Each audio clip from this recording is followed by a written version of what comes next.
Hey guys, and welcome to the next episode of Perky Planet. And this time, we have a special guest with us, introducing Sir Musty! Come on, come on. Special? Hardly, Reese. I've got a lovely panel here already. There's nothing special about me. Especially compared to Demeech over there. Aren't you? What's behind your shirt? Do you want to show the audience real quick? What's behind your shirt, Demeech? Let's see. Because if you guys aren't aware, he is Nintendo Switch 2 staff. Nintendo! He's gonna. Where do you think Nate Hay got his leaks from? It's actually secretly Demeech. Are they gonna add Sister Silver from Rhythm Heaven Groove in Mario Kart World in Smash? No, they're just going to add Groose on July 9th. Next year. Even better. Groose of all the people, yeah? Groose! It has to be true. It has to be true. Now that you said that, it has to be true. I believe in it. Oh, Jeff Grubb said it's true. So, he actually signed my copy of Metroid true. Prime 4 Remastered, but, you know, I'm kind of questioning the guest we have here because I'm having flashbacks of Demeech December, so to segue from introducing the guest, I'll just talk about myself for 7 minutes and how he copied everything about me.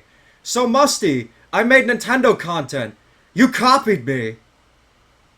Yeah? Did I now? Yeah, a little bit of plagiarism there. Then Reese copied me. We all copied each other. Yeah. I don't believe this. Yeah, but here's the thing. You copied me, and that's all that matters.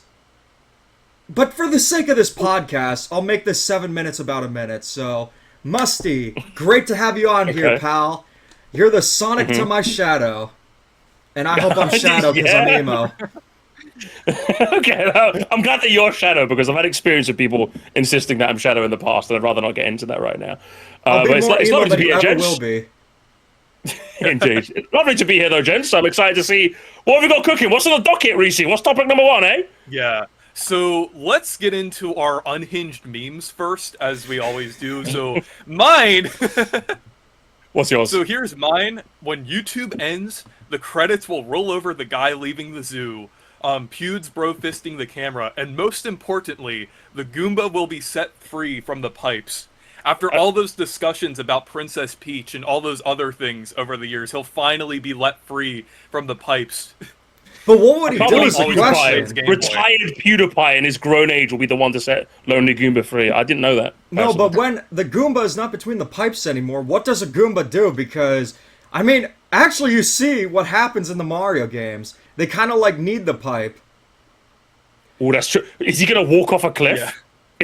Is him walking off a cliff like a metaphor for his life going downhill when he goes away from the pipes? It's only as emo as he makes it out to be. I'm learning a lot here. Gamers. What's the next unhinged meme we've got? So the next unhinged meme that I got is this one right here. And it's just me and my brother. That's all there is to it. We look so much alike. Certainly do. I thought about this meme for 4 years of my life. I spent 4 years of my life trying to choose the unhinged meme. 4 years! And you're trying to haggle me! I didn't know Pat the NES Punk was your brother. I had no idea. I'm learning new things today. Oh, yeah! Me neither, you're obsessed with him. Not the guy who looks exactly like me. No, he can't be my brother. It's him! No, I say, but no wonder you are the way you are. Anton, what's your unhinged meme? Alright, so mine, I decided to go with the classic. You guys remember the Wii manual, of course. There's this, you know, you probably don't want to put orange juice on the Wii. Not a good idea. So, yeah, it's just something to be careful with. But ChatGPT told me it makes your Wii faster. Well, you see, sometimes ChatGPT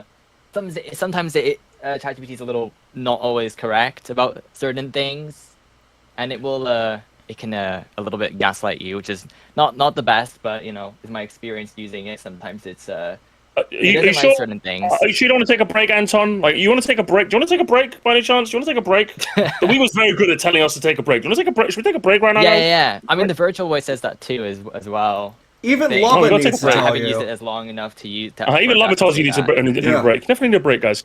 Make sure you have a break at some point of the day. As for my unhinged meme, I had to cobble it together last minute because I didn't realize it was a thing, if I'm being honest. But I showed a screenshot of one of the funnier things I saw on Twitter a couple weeks back. There was a challenge a couple weeks back. Don't ask me how this happened. I just thought it was really funny. It was called hashtag, and you can look this up right now, all one word, hashtag pour a beer on your crotch challenge. It's a real thing. I'm not making that up. What's the challenge about it? I have no idea, but it was just all pictures of people just pouring a beer on their crotch, and after that, it just off into so many other weird ones. And the one I sent you was pour a coffee on your grandma.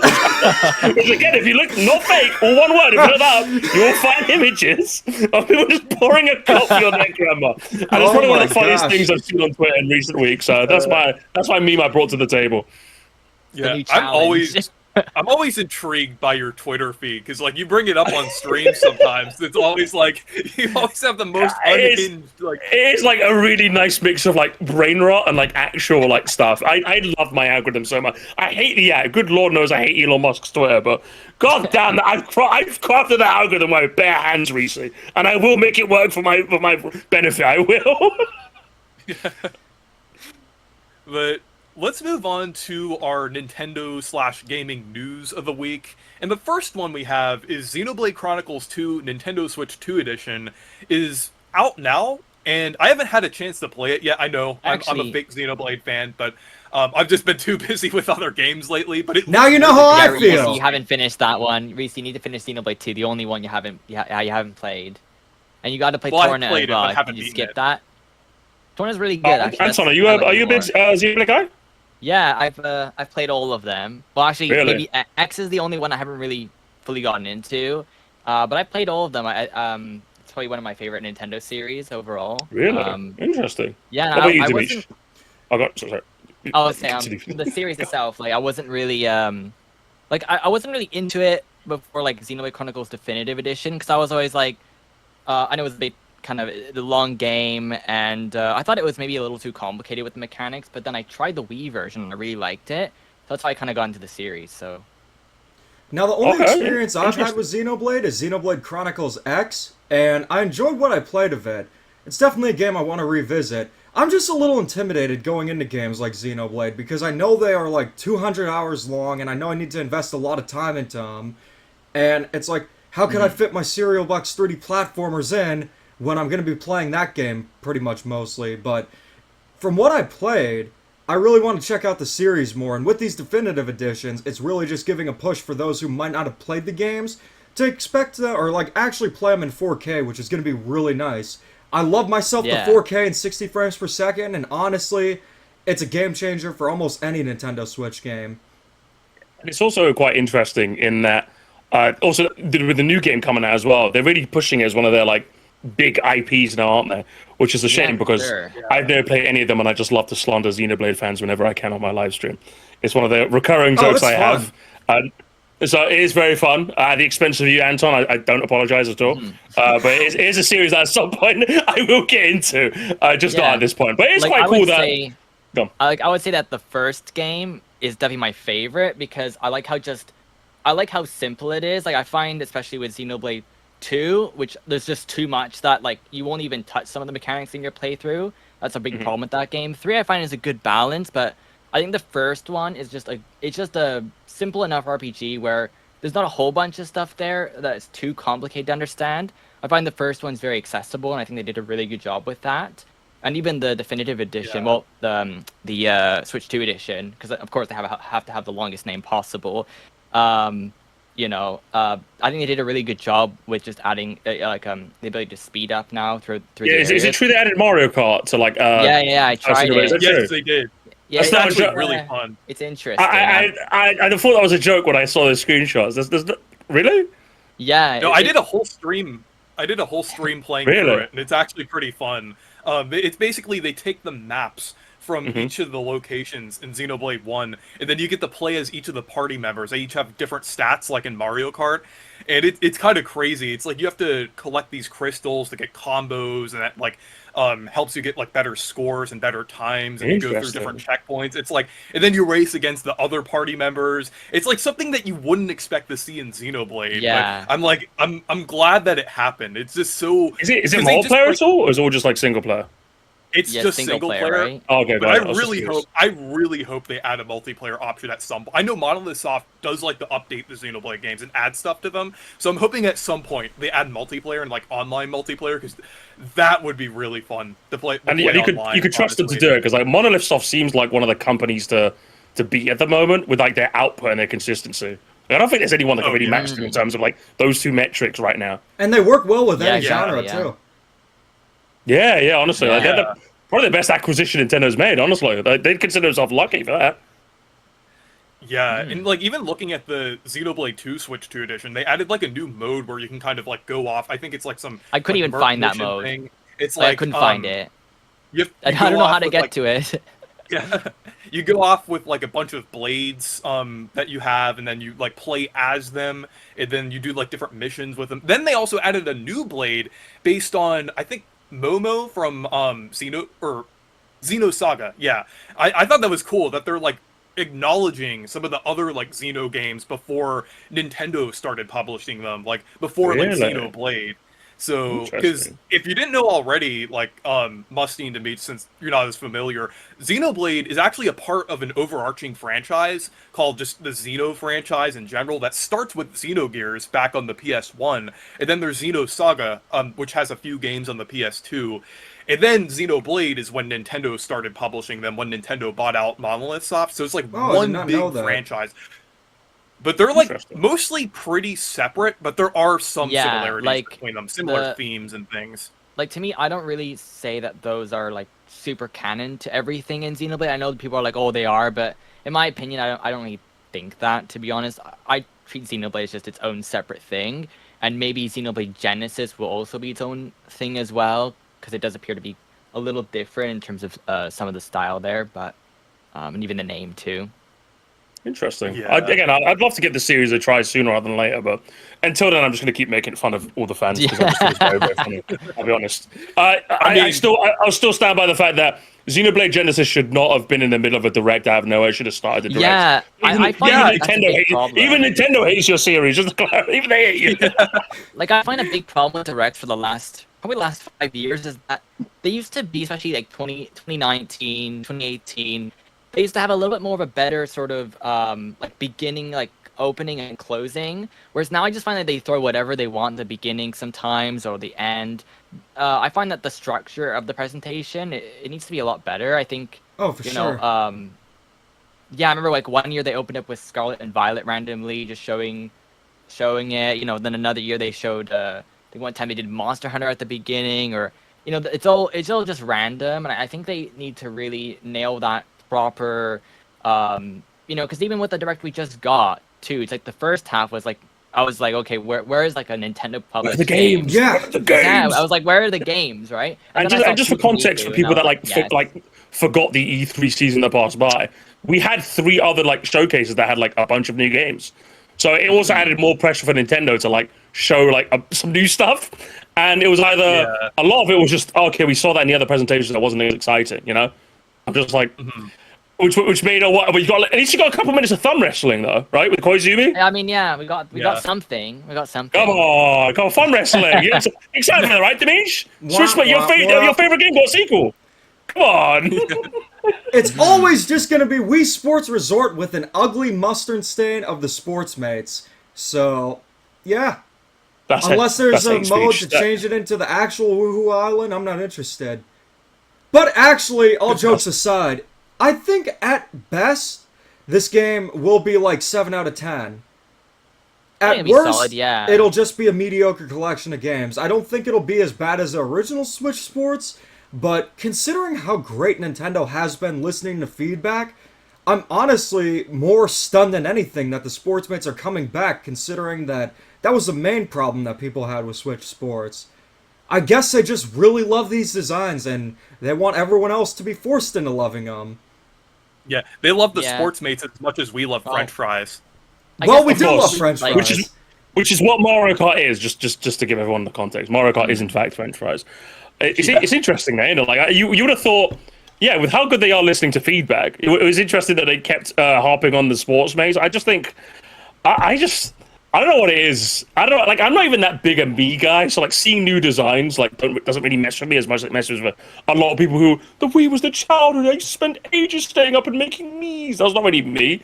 But at the same time, I just see these guys and I'm just like, they don't look stylistic enough to like look cool, but they also have this weird tinge of realism, but they aren't real. So I just don't really like them. I'll be honest. These I designs think they don't look fuck with it. a bit Yeah. better though, especially since like the animations for them look a lot more expressive. I found in the original game they weren't as much. And They again, the look less original game robotic. I have played it quite a bit with like family and friends. Like I do think it's decent, especially the one that has all of them included. I think the main thing is I don't know. I guess what the thing with the Sportsmate is did they make them in order to be like you don't need like a me, but then they had the guest system on like Wii Sports Resort. and Yeah, stuff, yeah, people so could it's do strange, that, isn't it? so, It's yeah, a very so I'm bizarre surprised they didn't thing. do that. Yeah, I guess maybe they just want to say, oh, it's updated, it's new or something, but I'm not really sure. Again, at least they have the option to play as Mii's. I just wish that you could just disable them all, like watching you. Right? Yeah. Like, you could It just swap ruins the them presentation over. of the game. Yeah, that I would have liked them to put an option like that. I'll But I do message think- Koizumi now, and I'll stay. Yeah. Make sure you add a Zoomer-friendly filter for all the people that Exactly, grew up yeah. with the Wii, and that'll It's be not perfect. just- The game will be perfect. It's Everyone not will- a Zoomer-friendly filter. It's just a filter for those who won't want their game to look freaking ugly. That's all. Oh god, they don't look that bad to me. We got 1v1 when that game comes out, by the way. We got 1v1. That'll be fun. We will. It's a damn Video shame we thumb can't do wrestling. the sword fighting now. Yeah, thumb wrestling will be a good standing I on this. know- I would Hey, with fun We'll do the wrestling, thumb wrestling. Bara should have come back. We'll definitely do the thumb Yeah, that wrestling. that's for started sure. in Wii Sports Resort. Yeah. I don't know why they didn't bring it back into Resort, but even like to me, I think one of the best modes on Wii Sports Resort is like the food one with the slice one, or the different objects that fall down. You got to slice in the right directions. I think that I think the thing is that made Wii Sports Resort so good too is that they had multiple modes in each sport. So there was like multiple games there, which make there's just so much content in that game. Like you got frisbee and then frisbee golf, which is a whole other thing. Whereas I find with Switch Sports, they just say, here's one mode, here's maybe another small one. yeah, that's what it What I was. like in Wii Sports is like you have just so many things to do. Like the sword play option, the showdown one has like a bunch of levels. So that's what I'm hoping that this game has a bit of. But I guess we'll see just how big the game is itself in terms of modes and content and stuff. I wouldn't be shocked if they literally just made this by committee, because I know Nintendo famously tends not to like rely on sales too hard. Like unless something really, really bombs, there's always a chance if your game sold like 1-2 million, they'll just make another one. They're not like a Square Enix or a Ubisoft where 5 million is considered a failure. But this is like one where the original Switch Sports sold what, upwards of 20 million, I think.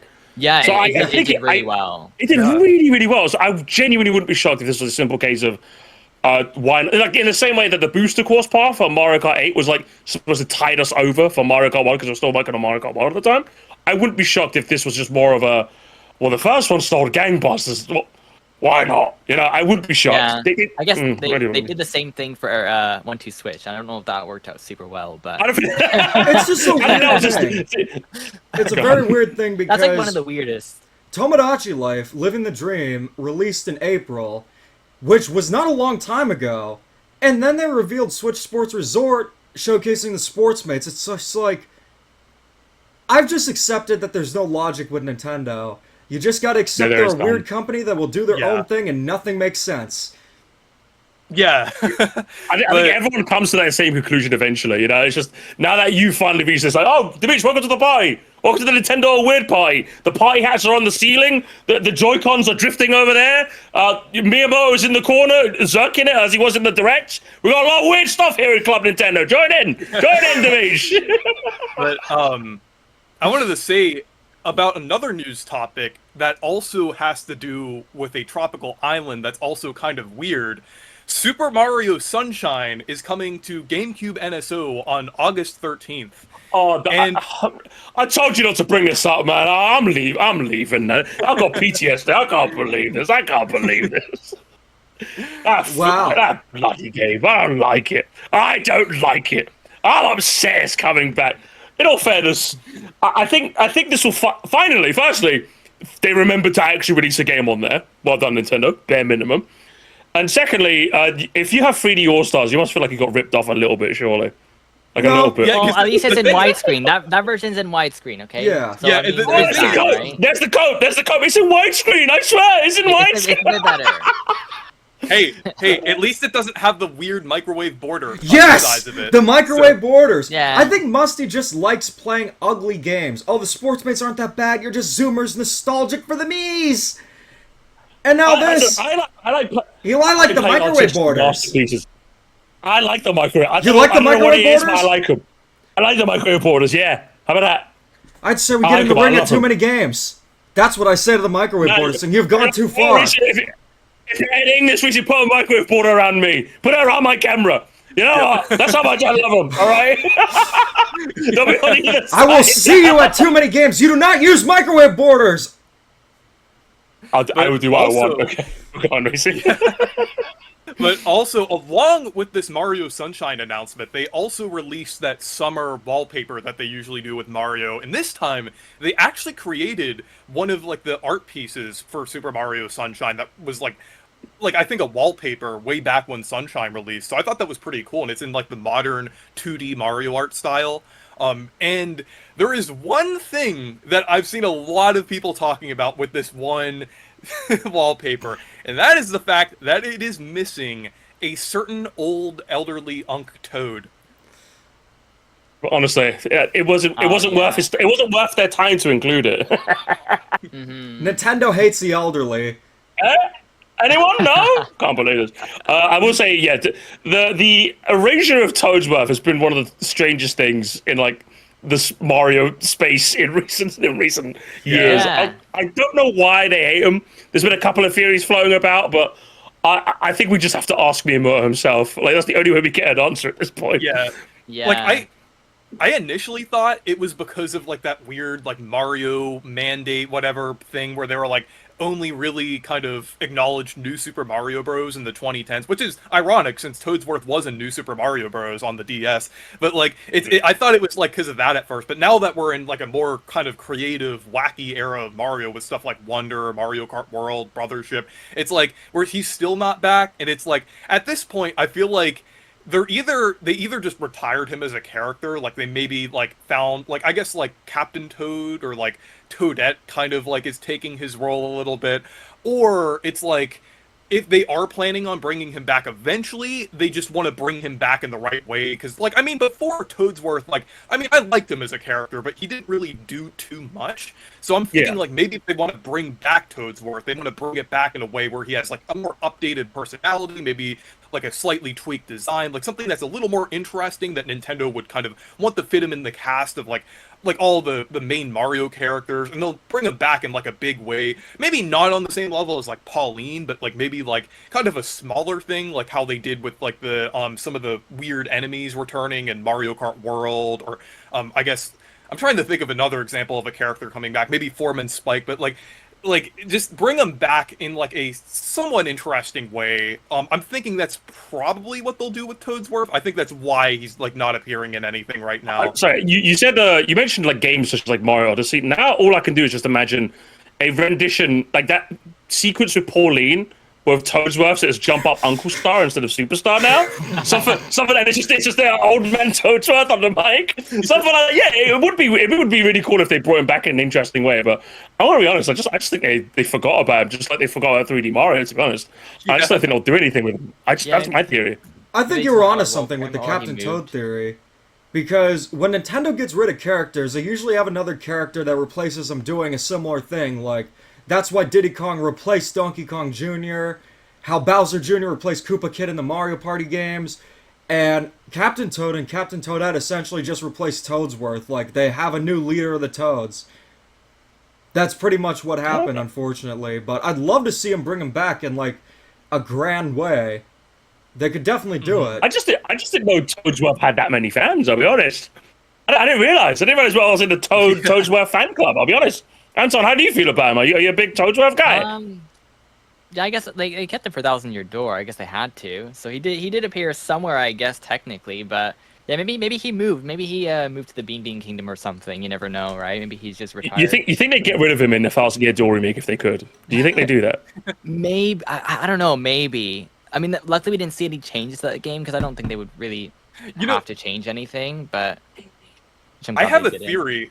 What if What's Intelligent Systems is like the only developer that still like somewhat cares about Toadsworth? So in the next Paper Mario game, they just reuse his model from Thousand Year Door since they kind of have the updated HD model, and they just like Toadsworth is in that game, but he's like not in the rest of the franchise. I think that would be pretty funny. Well, of course, it'd be funny because it's Paper Mario, and we love Paper Mario, don't we? We love Paper Mario, don't we? Well, that's something we didn't know about Reese. It would be really funny if. Yeah, he loves Paper Mario. It would be really funny if after like all of these years of his absence from like any new Mario Paper media, Mario, yes. Love it. If he just came back in the most like unremarkable way, like yeah, he's just a background character in like the next Paper Mario or We something. do love Paper It's just like Mario there. in this household. Yeah. Yeah! Hands. Best I could do is a copy of Mario Strikers Charged Foot. Well, that's all I got, gamers. That's all I got in my immediate copy of vicinity. Thousand Year Door. Oh my! I'm in bad company. Oh my God! What's happening here? I'm sorry, guys. I'm a tourist. I can't believe this. I can't believe this all. What's next, Reese? What's next on the docket? Moving on to another NSO topic, the previously canceled games D-Hopper and Zero Racers are coming to Virtual Boy on Switch Online on August 4th, and they're also adding the color options in this update. Finally, finally, all of these. Yes, let's go. Thank It's you. like Thank you. I don't know Thank you, why. Miyamoto. I don't know why they didn't add the color options at launch. That was I don't kind of know, insane to me. Imagine drip feeding color options on your Virtual Boy re-release. That's That is the Nintendo most for you. Nintendo thing possible, honestly. Genuinely amazing. And they It's like, managed yeah. to do that. Beyond the We're drip gonna add feed- the volume option later as well. We're gonna add the volume option later. Eventually, the next month after that, maybe you'll get the option to save. That'll be something we're gonna add eventually. How about just It's adjusting the terrible. contrast in Game Boy games? That's the feature I'm waiting for. Oh yeah, we still don't have the. That's going to be option drip for fed that. soon as well, Demeech. Don't worry about that. Oh my God, man. The funniest company. Do not tell me this company isn't the funniest company ever. Like, do you guys remember where you were when they announced the Virtual Boy on that Direct? Yes, I couldn't stop remember. laughing my socks off. I was so excited. Yeah, I was really, really happy with that. I think it's such an awesome thing. The to add, colors, but them also drip feeding. Random. Them drip feeding the colors is hilarious, but them releasing 2 unreleased games, that is pretty major for Nintendo. That's something they don't often do. And Zero Racers is actually the sequel to F-Zero, so we're pretty much getting a never-before-played F-Zero game. That is going to Yeah, long be time. incredible. Yeah, from like an archival standpoint, and yeah, because considering it's something Nintendo typically don't do, that's actually pretty dope. In all fairness, Yeah, it's just, I did. obviously as soon as I hear Virtual Boy, my eyes just glaze over, and I'm just like, wait, what's going on? Did you get the I Virtual did some Boy research headset? a while ago. About the games. Unfortunately, my audience did gift it to me. They made me make it a dono goal, and they hit it like as quick as they could humanly possibly do. So I do have it, so I can play it. But you haven't Unfortunately, against enjoyed my it. will. Are you gonna do a stream like DSP did, where you just get out there? Let me see. Nah, Reese's gonna imitate it. This is not a joke, by the way, just for anyone. Wow. Darkside Phil literally streamed the Virtual Boy like this. No gameplay shown. He just had it in front of his face the whole time. And he was describing it. Amazing stream for his blind viewers, but for anyone else, they were just very confused. And we've got another one. A 4-way DSP cam. We're gonna have another. Look how crappy these games look. The support is low. Support is low. I need money for Virtual Boy games. Guys, support is low. What's happening? I don't get it. I'm so confused. Where are the color options? Look at this stunning gameplay, guys. Look at this. Wow. It's all red and black. Yeah, honestly, second to the Virtual Boy announcement, that stream that gameplay that Darkside Phil showcased or didn't was probably like the favorite thing to come out of the Virtual Boy as well. I was so funny. But yeah, I'm obviously well aware that Demeech is an unironic massive fan of the Virtual Boy. So I imagine you're loving this, right? You're on cloud 9 right now, right? I can just tell from looking at your face. The only thing that would make it better is having a controller.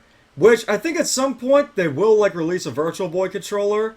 But I am thinking that what Nintendo will do is like for 2D, so you can play the games on the TV and in handheld mode. I've really been wanting that as well, just so more people could experience them. And also it's just a little more convenient to play the games, because it's a whole process to play the Virtual Boy comfortably. But I feel like they'll add that once the initial hype's like, they've released all the games, they sold the headsets they wanted to, and then they were like, oh, you can play them in 2D.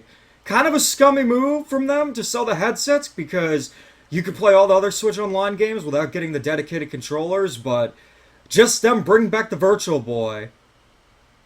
Yeah, I did research a Cloud while Nine's ago an about understatement. those games too, like the unreleased games. I think they were talked about in I think like some German game magazines. That's where I seen there was like screenshots and even some of the box art that they were gonna release, but I think it was like the second quarter or the later half of I think it was at 1995 they decided to cancel those games. We didn't even know the state that they were in, whether they were they completed, were they almost completed, were they similar to Star Fox where they were like nearly done. But it seems that they were pretty much finished, and it seems English. So they were localized. So they were just, I think they were just, they just didn't decide to release It's them. a classic case where the console just like died off essentially. before Yeah, their chance to win.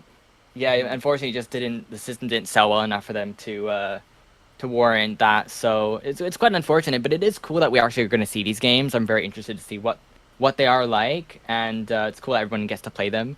It'd be cool if I know there's like flash. I don't know if flash cards really exist for the Virtual Boy. I think there's a few of them that do exist, but it'd be really cool to like play it on the actual hardware. That'd be a really cool thing where people. Oh my god! I looked on AliExpress I mean- yesterday, and I saw a Virtual Boy flash cart for about $100. I haven't bought it yet, but it looks really cool, and apparently it can store more than one game at a time. Oh my So god! definitely cool, yeah. look into that. The Virtual Boy has enough shooters where someone will make a flashcard for it. You know what? Maybe I underestimated you guys. Maybe you guys are a bigger community than I thought you were. Yeah, this think is the people real make one over here. games This is the for real it, too. system. Oh, really? Okay. Yeah, this is the real one here, and I'll I get my mean to me, I Virtual think Boy they're too. both. Yeah, get your. Oh there's my two, God, oh Demeech. my We need the God. Virtual Boy fan club. The- We need the Yeah, club. these are like Reese, the this is biggest crazy, isn't it? Like, Virtual- we've literally got, Yeah. of like the 7 Virtual Boy fan club members, we have 2 of them on this podcast. That's Yeah. The crazy. real Virtual Boys. This takes me yeah. back. That's actually So- crazy. Virtual Boy, I Like, this is actually love literally the system. 2/3 of the Virtual Boy fan club right here. 2/3 of the Virtual Yeah. Boy fan club. Yeah, I would say Yeah. so. We were missing Keith Apicary, Tricky Nick, and Roxy Nano, but yeah, looking at the Virtual Boy itself, they actually recreated the hardware perfectly. I wouldn't It is recommend exact. getting, Like, it is. It's pretty crazy. I wouldn't recommend getting an actual Virtual Boy because the hardware, it's not the most reliable. The connections for the LCDs, the displays will just like go out where only one of them will show up and it won't have the 3D effect. Yeah, because it has But- like moving parts, Yeah. right? Because there's like a piece that goes back and forth really fast, which is how it creates the 3D. Whereas obviously in the new technology, it's just a screen. No, even, it's like, because- the stand as well. It's that's a because big for problem the with it. display cables, what they did is they glued them instead of soldered. You can permanently fix them if you get them soldered together, but one more thing about the Virtual Boy before I drive Musty crazy about it. But I'm gonna make sure he joins the cult too. This is just the initiation. Virtual Boy cartridges, this was actually a brand new Virtual Boy game I got in 2021, and I opened up that sealed game. Cartridges are very strange. They're more like controllers, where it's like the pins are covered. It's a really good design. I've never had a Virtual Boy game fail. This really could have been the future of cartridges. But Nintendo decided that, yeah. no. We But can- yes, Of course, video games as a whole decided to look away at physical media, right, Reese? because right? of the Virtual Boy. Yeah, Yeah. actually, that brings Mhm. us, that brings us into our next topic. Which is? And that is the fact that Sony acknowledged the backlash about discontinuing physical games in 2028, but they Oh don't wait, care. they acknowledged it and they don't care. Well, I got something to say Yeah, about this. yeah, they acknowledged it. They said they're just gonna move forward with it, Yeah. even despite the backlash. Well, guess what? Why should we care about them? If they don't care about us, who gives a shit? With the PS6, just the only use it has is as a toilet because you can't even put games in it. Just don't buy the freaking PS6. The reason why it's not going to have physical games is because I think they can get away with it. Let it be Sony's second, third console. Let it crash and burn. Screw them. That's true. what I have to Honestly, say to Sony. And I agree if wholeheartedly. anyone brings it up, the PS5 controller video I did where I said the Nintendo Direct broke me, so I became a Sony fanboy. I think you could sense the title was a joke when King Shill was in the thumbnail, but simply put, it was a controller review. I don't even like the PS5. It only has one. I don't know if we could swear. It only has one freaking game. It's got Astrobot, and that's it. Virtual Boy. I can would love to get name it for that 5 game. of them. I can already just at the top of my head. I like playing Teleroboxer, Mario Clash, Wario Land, Panic Bomber, Vertical Force. Already good games. Crazy how the PS6 isn't even out yet, and the Virtual Boy is already better than it. Crazy. Virtual Boy mogs it I didn't realize it was immediately. Yeah, because it's an actual Yeah, game it's like- console and not an NFT album viewer. True. It's like- It's the PS6 is the first console to be washed before it was even announced. That's crazy how that works. Because like I know personally, like I'm someone who's gotten like every Sony console because I've always liked having them alongside Nintendo, and I just have. As much as I do love Sony's like original game, like obviously God of War, there's like Marvel's Wolverine that I'm looking forward to, Astrobot as pre-mentioned, Helldivers 2 was another fantastic game. I don't think they have so much like pull that I'm gonna give up the physical market just for their games. I think one of the best things about gaming is that unlike the other mediums, say movies and music, we've held on to that for as long as we have.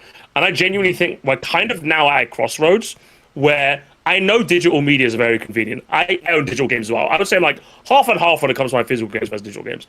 So I know it can come across as like, well, I don't really get a lot of it. I still think that even if you're someone that doesn't really care about the fight, I think you should fight now because I think now we have the chance to truly stick it to them. Because like they've gone gung ho. From what I'm aware, right? Recently they shut down the factories that made their discs, their Blu-ray discs already. They're already gone.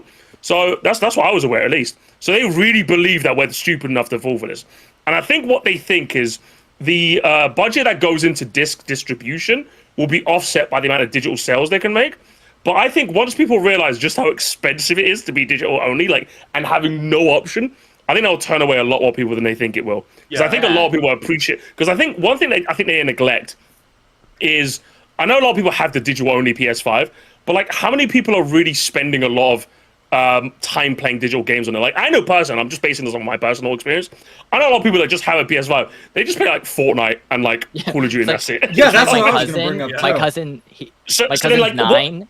Yeah, And he only plays yeah. Roblox. So they're That's all he essentially plays. relying on owning the entire digital ecosystem, assuming that people are going to spend into it. But like, other than like, you know, kids getting their occasional V-Bucks, like how many people are really spending a lot of money in this digital marketplace, especially with all the backlash that's happening now? Mm-hmm. I think this will come to bite them. And I think even if it does, I think even if hypothetically it doesn't, I think we all need to make a stand because I think that's the way we make this happen. I genuinely think we have the time now to We make have something to. happen. So we have to. We Yeah. genuinely have to. I'm not buying it. Even if I see some of the coolest games on the PS6, I refuse to buy that console. And I think everyone else should too. I would say the Yeah, same. and I think Or go on. I was gonna say I think a big thing as well is that if the PS6 doesn't have a disc drive, it's like you got that collection there. You'd be like, oh, I'm gonna get the PS6, but then I can only play some of the games. It's just I think that really breaks everything, right? Not having that physical option for that console, just leads people to just not be interested in either getting it or playing the games on there. Like for me, I don't have the PS4 or 5, but I'd like to get the 5 so that way at least I can play all those physical games and have them all. So I think that's like a really interesting thing to think about is that they need to have that, right? I know backwards compatibility is already sort of a weird thing with those systems. But I really do. I think that if there's enough backlash, I think we have a chance of making sure they keep it around for a while. And even stores, right? That's a big thing that gets impacted as well, right? Stores. Yeah, because because like now they won't have a PlayStation section, will they? When you walk in, it's just gonna be Nintendo that's just stores. That's it. Really. Like Nintendo literally just own like the store space. And I think that's a massive thing as well. 'Cause, like, I think they neglect how many people just like impulse buy. Like how many times have you just like walked past something and you're just like, fancy that, and then like you walk past another and it's like, oh, fine, let me get it. Like that's going to be gone for them as well. Yeah, like and it feels good to buy a physical game, right? And it feels good as well. You know. And I feel like the other thing that's I really confuses me about this decision real quick is I think generally speaking, I think we're now in this weird crossroads when it comes to generations where, and I've seen this take a lot. Now granted, it is something I've seen online. I've done a lot of research on it personally, where I know a lot of people who like take a really long time to upgrade from their consoles now because the PS4 and the Switch generation lasted so long compared to others. a lot of people were just like, I don't know if I want to upgrade. Like it was like people were very, very slow to upgrade to the PS5. I think I ended up reading an article that showcased that it took 4 years for the PS5 to become the majority of people on PlayStation Network. So like, because normally when a transitional console happens, it normally happens within about a year, 2 years, I think. It took 4 years for the majority of PlayStation Plus active users to be PS5 users, which indicates to me that a lot of people weren't really clamoring to buy a PS5. Does that make sense? It sold a lot, but a lot of people weren't like, it wasn't moving like crazy units, especially during like, obviously COVID is to probably blame, so there's probably a bit of that too. Yeah. But it's one of those things where I know in the modern day, and I'm sure I'm speaking to a lot of you guys, where a lot of us have a lot of games that we're sitting on that we should be playing, that even if a new release comes out, we're not like clamoring at the teeth unless it's something we're specifically looking forward to. I think Sony is relying on a lot of the buzz from their games and people just buying them. When like, I know a lot of people that just, I know, again, I'm just basing on my personal bubble, I know a lot of people that just won't buy new things because they've already got so many games they need to play. Yeah. That's a great point to bring up. And then there's also the other factor, as we mentioned before, where people are already in their own ecosystems of games. People just play their Fortnite. People just play Call of Duty. People just play like Valorant. People are already in their own bubbles, so they're not going to buy many games. So you lose the physical market of people just walking into shops. You lose the factor of people just like people aren't as willing to buy new games with like the economy and how pricey games are. And you ignore the people that like already have their games and they're not willing to really move from there. So it really boggles the mind. They really think Astrobot 2 is enough to get me to buy a PS6. They really aren't this stupid when you really break it down. They're dumb. They're dumb. They're stupid. Yeah. Get rid of them. And also, It's not just also that. another thing. But All yeah, right. with the physical games and everything, like, even though when you look at like the sales numbers and like the percentages and things, you may think, oh, physical games aren't selling that much compared to like digital games or just overall. But when you look at that small percentage, and this is something that I heard Kit and Krista mention on their podcast, and that's like that small percentage of physical games that is selling for them is their most like hardcore audience, the audience that will always buy their games and that are the most dedicated fans. So if you take that option away from the most dedicated fans, that is still gonna lose a huge chunk of that audience, and that's like they're losing. Oh, they're gonna lose a lot of their most dedicated fans through that. So I feel like that is definitely something important to consider. Here's so a question. It's like even though Go on. yeah, even though it's like a small portion, it's still a very important portion of their sales. Here's a question I had for you guys, though. If Nintendo did any of the same stuff that Sony and Rockstar are doing with the PS6 and GTA 6, like let's just say the circumstances were flipped and it was Nintendo the one, they were doing it. They released a Switch 2, it was digital only, it was very expensive, and Mario Kart World was $80 for the unfinished version, $100 for the code in the box. I would not buy it. I don't care Yeah, how me good the game. either. I would not buy a 3D Mario game. I would leave Nintendo if they were pulling anything similar to what they're doing Yeah, with the it's like, PS6 and GTA 6. Because at that point, what am I getting into? What am I playing? I'm getting this PS6 to play video games? Am I getting this to have fun? No, it's not a fun system. You're buying it. You're going to be paying more for digital games. You own none of it. It's an extortion machine. What, you want to financially drain yourself? Just have fun. Play your retro games. You don't need the newer stuff if they don't even respect you as a consumer. And if you buy it, you know what it says about you as a consumer? It says that you don't respect yourself. Honestly, well said. I think Nintendo, and I think it's a bit unfortunate to say, but it's kind of true. I think Nintendo do have the pull where if they were to try and go digital only, I do think it'd work a lot better because I think they just have so many unique IPs, so much creativity. Where I think they them, could it would probably work. pull it off. But I'd still And leave. I think they could. I think yeah, fair enough. And I think they could get away with it.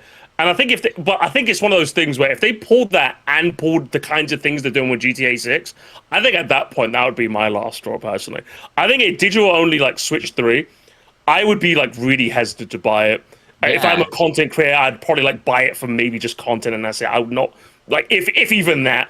But like if they pulled that and what GTA 6 is doing, where it's just a code in the box for an unfinished $80 edition, yeah, I think at that point that's where I'm at. Because one of the best things about Nintendo, and I think that's the reason why Air Riders like managed to catch the zeitgeist so hard the way it did, is they just want fun games. The fun games Exactly, where yeah. you just Right. play them. You just It's play just them. about Like, fun, right? like, That's- but it's like like it's fun, but like unabashedly so. Like everything you like, the whole like the fact that I have to even say this is kind of insane.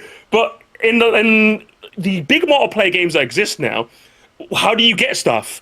It's either you do your dailies to get a loot box and hope you get something, or a battle pass, or you buy a skin. Whereas Nintendo games are like, hey, do you want the next character in Air Riders? Play the game.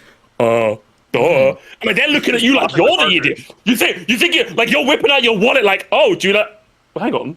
It's like, no, you just like, if you win 10 races as character, you unlock it. It's like, sorry, I forgot what this felt like. I thought I was gaming in the 2000s. What the hell? But that's what makes Nintendo so good. Like, they are unabashedly just, they want you to just play the game. And like, the recent release of Splatoon Raiders just really indicates that. That game is just, the game doesn't deserve to be as fun as it is. But it is, because they just want you to have fun.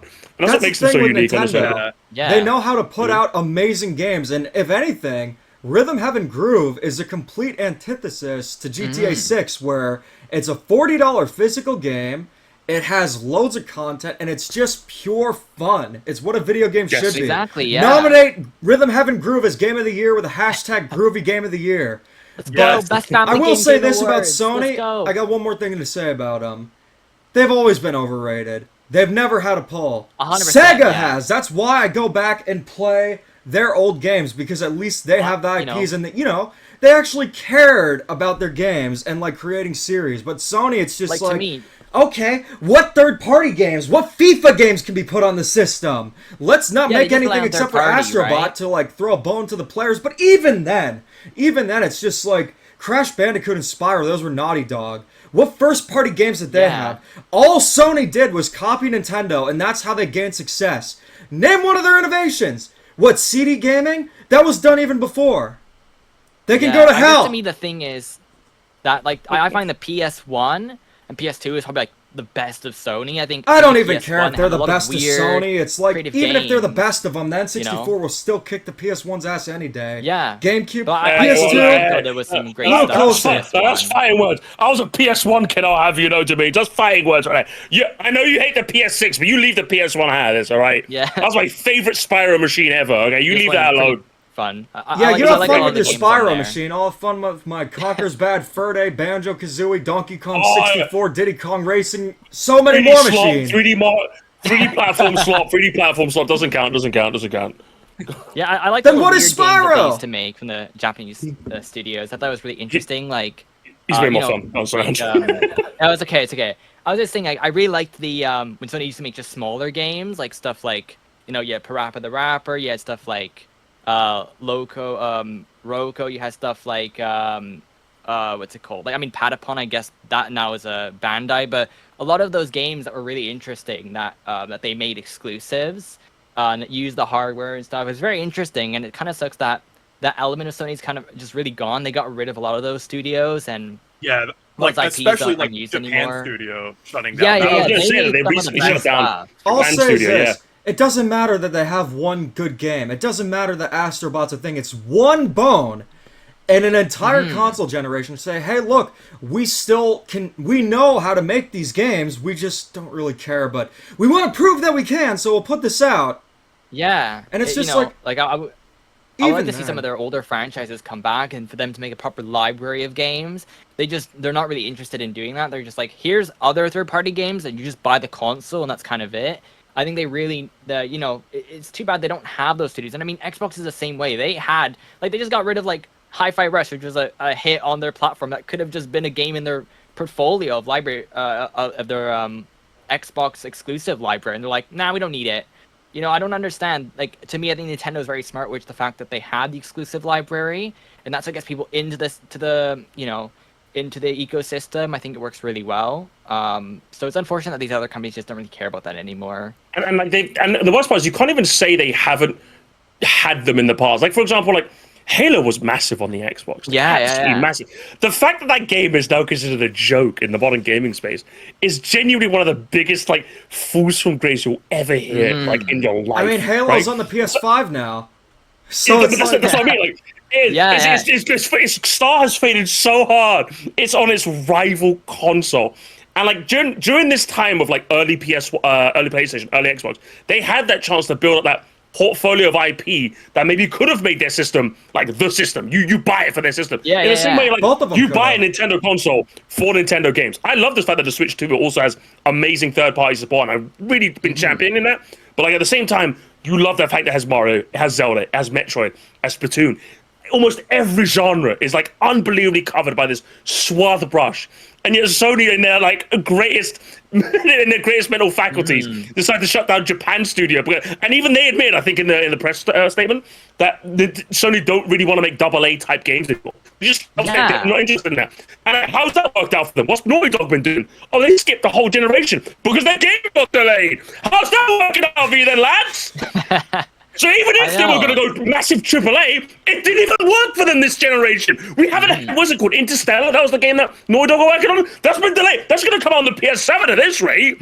They just suck. They suck. It's just a bunch of boring I gray think- walking sims. That's all it is. It And is. That's what it is. It sucks. even if they did build that Yeah. portfolio, like let's say Sony actually gave Nintendo competition, built up a portfolio. I'll even give them Crash and Spyro. Yeah, they'd have a little more competition, but it's like I would still not be on their side with the PS6, even if they had like the IPs, like I mentioned before with Nintendo. But as it stands, it's like they are nothing compared to even like when it comes to IPs and variety with series, they're nothing compared to even Bandai Namco and Sega. I would love for Sega to just come back and make a competent, good console, but competent is a key word. They actually got to Well, learn I how to mean- like market it and not like make it a disaster. I will say with modern Sega, like just the AI stuff they've been doing, and then like also like a few of their games kind of being weird, like Crazy Taxi and that Yakuza remake that they did earlier this year.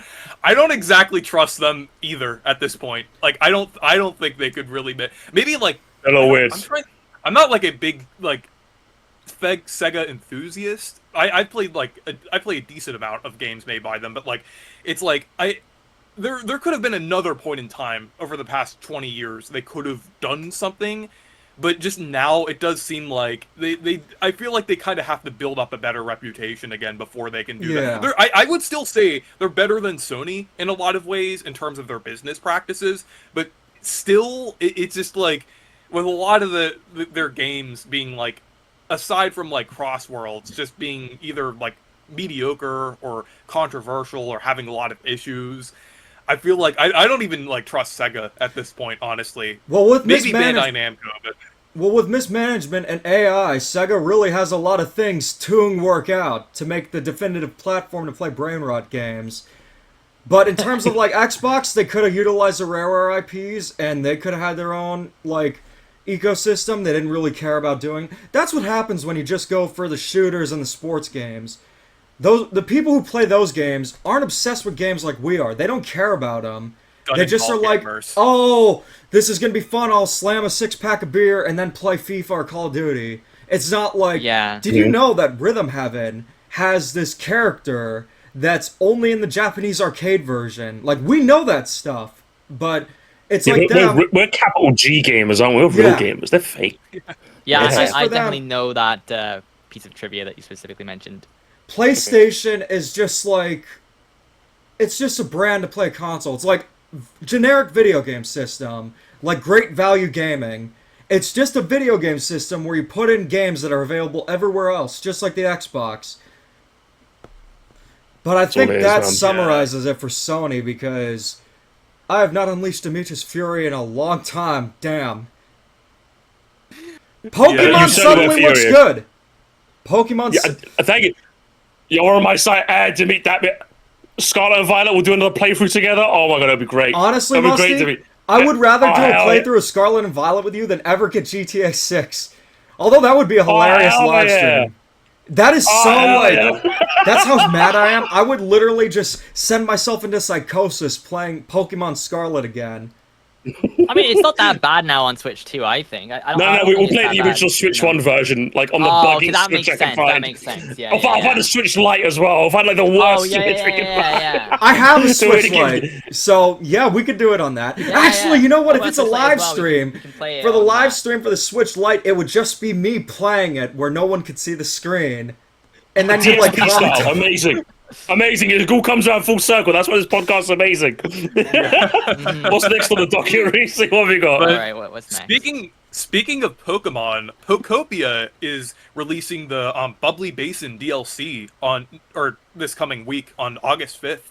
So I need to get around to playing Okay. Pokopia at some point. I've been interested in it. I was Yeah, only kind of like the only reason I didn't get it at launch because it was a key card, and I mean I'm probably gonna get the digital version at this point, but I do want to play it at some point because it does look something that I'm interested in, because I do like those creative games where you could like make things. I mean I was into Minecraft for years, played that all the time as a kid. Also Animal Crossing as well. So it kind of looks like a game that I'd be interested in, just like creating some things, and I definitely want to check it out at some point, but.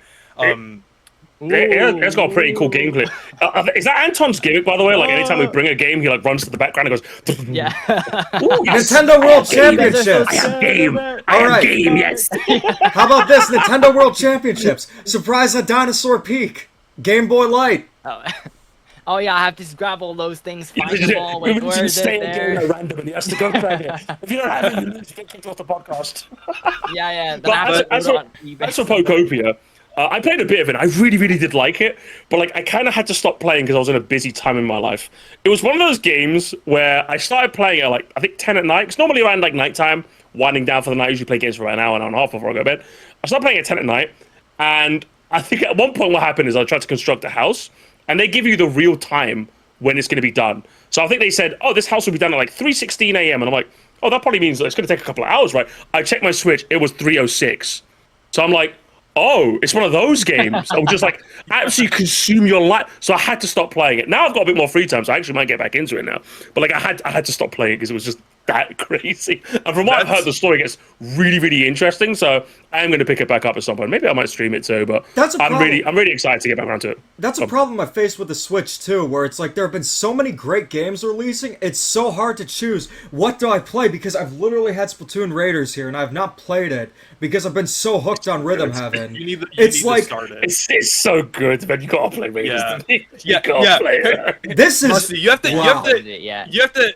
Musty, you have to join me and keep pestering Demeech to start Splatoon Raiders. I've been trying to get him to play it for the past week and a half. I'm not joking. That game is fun as hell, bro. I'm not even exaggerating. That game is just fun. You gotta try it, man. Oh, I Sooner definitely am rather than excited later. to play it. The only problem is when you have so many games, you can't play two at the same time. I guess that's a new invention we have to make. Just like for those Yeah, we who have can't- been we can't so fix those brain two rotted by things. SpongeBob. Just, 6-7. Even I don't find that meme funny.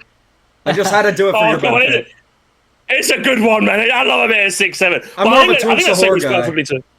Okay, more OG brain run, not this modern Gen Alpha brain run. Can't be deal with that. But I think that segues perfectly into like the Switch 2 has just been a console where you look at it and you wouldn't think it looks that impressive, the library, because it doesn't have like that big marquee like Smash game or what have you, or like 3D Mario or what have you. But like you look at so many of these games, and like Ozzy, as someone who's been like a live streamer in the Switch 2 era, so I've been buying almost all of the games at launch. Every single game has just left me going, man, that was really, really, really fun. That was so much fun. Like even if I started from like the year 2 of Switch, where you had Star Fox, which granted it was a remake, granted it didn't need to exist, granted I didn't really fancy the new designs, but that game was really fun. That game was absolutely fun. I think if you could pick that up at some point for a lower price point, 100% pick that up. Really, really fun game. And as you said, we've got Rhythm Heaven Groove, which not a Switch 2 exclusive game, but that game in its own right was really, really, really fun as well. And then now you got Raiders. Once again, it's just what is happening right now, Nintendo. I'm excited for when they do make the big guns come out with the 3D Mario and the next Pokemon game and Smash. Because right now we're eating so much good food, as Demeech said. I don't even know what to play next. You know? It's exactly like this. Everyone that was screaming about Nintendo, it's like with all the screaming about, the French fries are disgusting! In the background, there are all these great games releasing, and it's like there's this I wish the amazing French fries were festival disgusting. of amazing games going in the background as you're screaming about how bad life is. But honestly, I think it's fair to say that the Nintendo Switch 2, a year in, this is very likely going to be the best Nintendo system. Because everything I've played on it, for the most part that is, except for Shitroid Prime 4 Beyond, and I don't even think it's shit, I just think the name is funny. And also Miles McKenzie is here, so I had to bring it up. Miles McKenzie, let's go! Every I'm single right here. game is not just good, it's better than I expect. with the exception of Tomodachi Life, which is pretty much what I expected, really would have pushed that over the edge for me is just having that Switch 2 edition that would have added mouse controls in 4K. I find it so strange that But they didn't do that. everything is better than expected. Donkey Kong Bonanza, yeah. my favorite game of all time, even better than Odyssey. We got Yoshi and the Mysterious Book. Anything beyond a standard 2D platformer. Splatoon Raiders, Rhythm Heaven Groove, Super Mario Bros. Wonder Switch 2 Edition.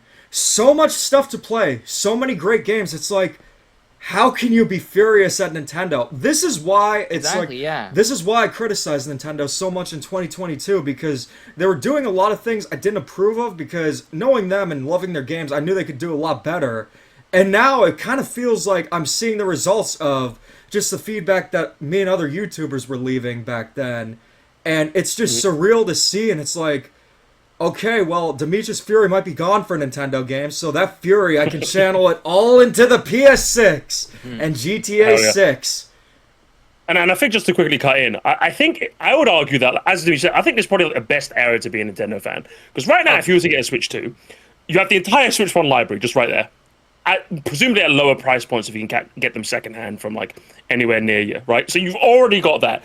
And if I talk about Switch 2 games, I would say there are very few. There's not any one game. I would even argue that other than like maybe Bonanza or Mario Kart World, I would say there's not a single game on that console that is like a must-buy. You have to play this game before you die. They're all really high quality, but none of them I would put in like the absolute toppest echelon, which kind of gives you, the consumer, the opportunity to pick and choose which games are in your budget. Does that make sense? Like if you have the budget to buy a Bonanza, Raiders, like say you had a budget for 3 games, you can buy 3 games and feel like you had a complete Switch 2 experience. Because you don't need to buy all like 15 games that have come out. They're not all 15 must-buy games. I don't think any of them are like seriously must-buy games on the same tier as like Breath of the Wild, for example. But all of them are so high quality, you could literally just pick any 3 of them right now, just off the top of your head. Bonanza, Raiders, and Yoshi. You're going to have an amazing time. Mario Kart World, Pokopia, Yoshi. Any 3, just any 3 of them except Welcome Tour, Dragon Drive, and what was the last one? Okay, other than some other What even that? Dragon Drive is just a eShop Notice how I couldn't even think of a third weird game. Couldn't even go with that one. There goes that. Your theory's gone. My theory Worried works. and good. Worried and good. Yeah. But yeah, for the most part, odd exceptions notwithstanding, you could pick any like 3 games from the Switch 2 era that have come out, and you'll have genuinely a fantastic time with it. So it really is, like, unironically, as much as I hate to glaze Nintendo like this, a really, really good time to be a Nintendo fan right now. So like, if you're asking me right now if you were to get a Switch 2, Mario Kart, Bonanza, and Raiders would be like your 3 games that I would suggest you get. I really gotta play Raiders now. And you've got like, I'm telling you, it's that good, by the way. Because you've got Bonanza as like, you know, a fun single-player experience with like a refined Odyssey formula. Mario Kart is Mario Kart. You're always gonna have fun with Mario Kart. And Raiders offers like a unique looter shooter experience I've never seen before, ever played. So just those 3 games and you're golden. You don't even have to buy anything else. Everything else is a bonus as far as I'm concerned. Go on. And with the Switch 2, like, even though, like, there's not a lot of, like, the big heavy hitter games, like, aside from, like, Mario Kart and Bonanza, I feel like there's really something for everyone here. So I feel like there's, like, even if, like, something like Air Riders or Raiders doesn't click with everyone, it's gonna click for a lot of people. Like, Air Riders is, like, one of my favorite games of all time. It's, like, even though that was kind of a niche game, it's not for, like, absolutely everyone. I mean, though I do feel like most people can have a fun time with that game. Like, it's kind of an example of how, like, a game that a lot of people may think is unremarkable may be amazing and like one of the best games of all time for like a lot of people too. So it's like I feel like there's definitely something for everyone in this. Like Yoshi offers like a unique like kind of casual experience that you can kind of explore and experiment. And then, like, even Mario Tennis Fever, it's kind of like a fun little sports game where you can, like, kind of experiment with the different rackets and do a lot of stuff there. I think that's a surprisingly fun Mario Tennis game. I would say it's probably the best Mario Tennis game since Tower Tennis on the game. It's just a shame about the price point. It's just a shame about the price point. If that was like, if that was at Star Fox price, I'd be recommending it to everyone. But like, same here. Well, that's why whenever I chance. see a deal, I recommend it because it's really only the price that's that game's problem, but everything else about it is peak. Yep. But in terms of like discussing Nintendo games, I think it'd be a good time to get into the next topic, being are remakes a detriment to Nintendo's lineup? Because we've discussed the remakes a lot, and I know we were just glazing Nintendo. But after that Direct, we were disappointed that we didn't see many new games. To be fair, it's like, we already got all the new games at the beginning of the year. The schedule was just flip-flopped a little bit. So, Yeah. I would say personally that remakes are not a detriment as long as they don't replace new entries as the big, like, new games. And that's kind of the problem Yeah, I feel with Ocarina of Time, where we don't know anything about holiday titles coming this year outside of Switch Sports Resort. So it's like, I'd rather have a new game than a remake any day. So it's like, I feel like we just needed that one more game for the Christmas season. yeah. Wario Land would be perfect, but they're We not were a missing detriment game. as long as they're not used to replace new entries or like as I think so. filler. I would say like a detriment would be the Wii U ports on the Switch for the longest time, because it felt like those were used to hold us over. It felt like there wasn't really nothing new to play. But then eventually when the Wii U ports stopped, then we started to see games like Pikmin 4, Super Mario Bros. Wonder, and Nintendo became a lot less reliant on them. Looking back, I don't think the Yeah. initial plan was to use these Wii U ports to replace new entries, because most of them, they did end up getting Switch entries, like Mario Wonder, Pikmin 4, Mario Kart World was going to be on the Switch, same goes for Donkey Kong Bonanza. Just didn't work out for those two because the hardware just wasn't there. But, no, I would not say they were detrimental. I agree. Anton, what do you think? Anton's thoughts real quick. I guess to me, it's like with the with the Wii U and stuff, they definitely they need to bring those games over to just bring up the library amount. A lot of people haven't played those games, including myself. I didn't have a Wii U, so the Switch was the first time. Well, I have one now, but now the Wii U just kind of collects dust. Except for maybe one or two games. But I would say that doing the Wii U ports was a really good idea because they were able to fit a lot of games into gaps. And of course, in no the it was. one had the Wii U. So And good that to makes preserve sense. them. Yeah. It's just a it's better way someone to that play didn't them. have the system. Yeah, and I think that it just preserves those games in a way better way. And I think it even just shows that the gamepad wasn't really necessary for any of these games. I think in a way it makes the Wii U look a little worse because they didn't need the gamepad for that system, right? You didn't like using a giant dinner tray for a console. You didn't like it? No? Yeah, it's a. Ooh. The children's I toy. don't know. Oh, it's a boy. He grabs it. It's a boy. Yeah. Yeah, it's a little Is this big. what I I have? don't know. Oh, I'll put my Wii U back in the other room. Are we just having a Wii U party? Alright. Yeah, Wii U I have a party. Zelda. I have Yeah. a I can special off you Zelda guys one. on this.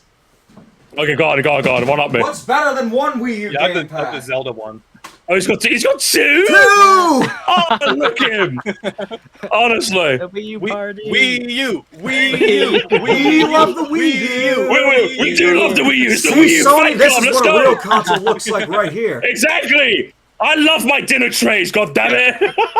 So much better than the Switch 2. Yeah, of course. Yeah. We're grifters now. Yeah. Uh-huh. Anyways, We though, as I was certainly are. saying, I think that the lineup they needed one more game. I think that if I know there's rumors about a 2D Metroid happening, that would have been like the perfect game to slot in. I just think the Direct as well. I thought it was okay. Showing Xenoblade was cool to see that as well. I'm interested in Switch Sports Resort as well, but I think the biggest problem to me was that we didn't see any gameplay of Zelda, and we needed one more game because if Zelda comes out late November, which I assume it's coming out then, and then Switch Sports is late October, and then you have Fire Emblem in September, that kind of leaves a bit of a gap, right, between October, November, where they could have slot one game in there. So I think they're just missing one more game. And I think a big thing with Nintendo as well, what they've been doing is that the Directs, they haven't really relied on them for all the announcements. Like we got Xenoblade X randomly, Splatoon Raiders randomly. Yeah, they've been So trying I different think- strategies, yeah. haven't they? Yeah. So I think that's Yeah. the thing. It's like sometimes when it feels like we should have a Direct, it's like they've already announced for the future.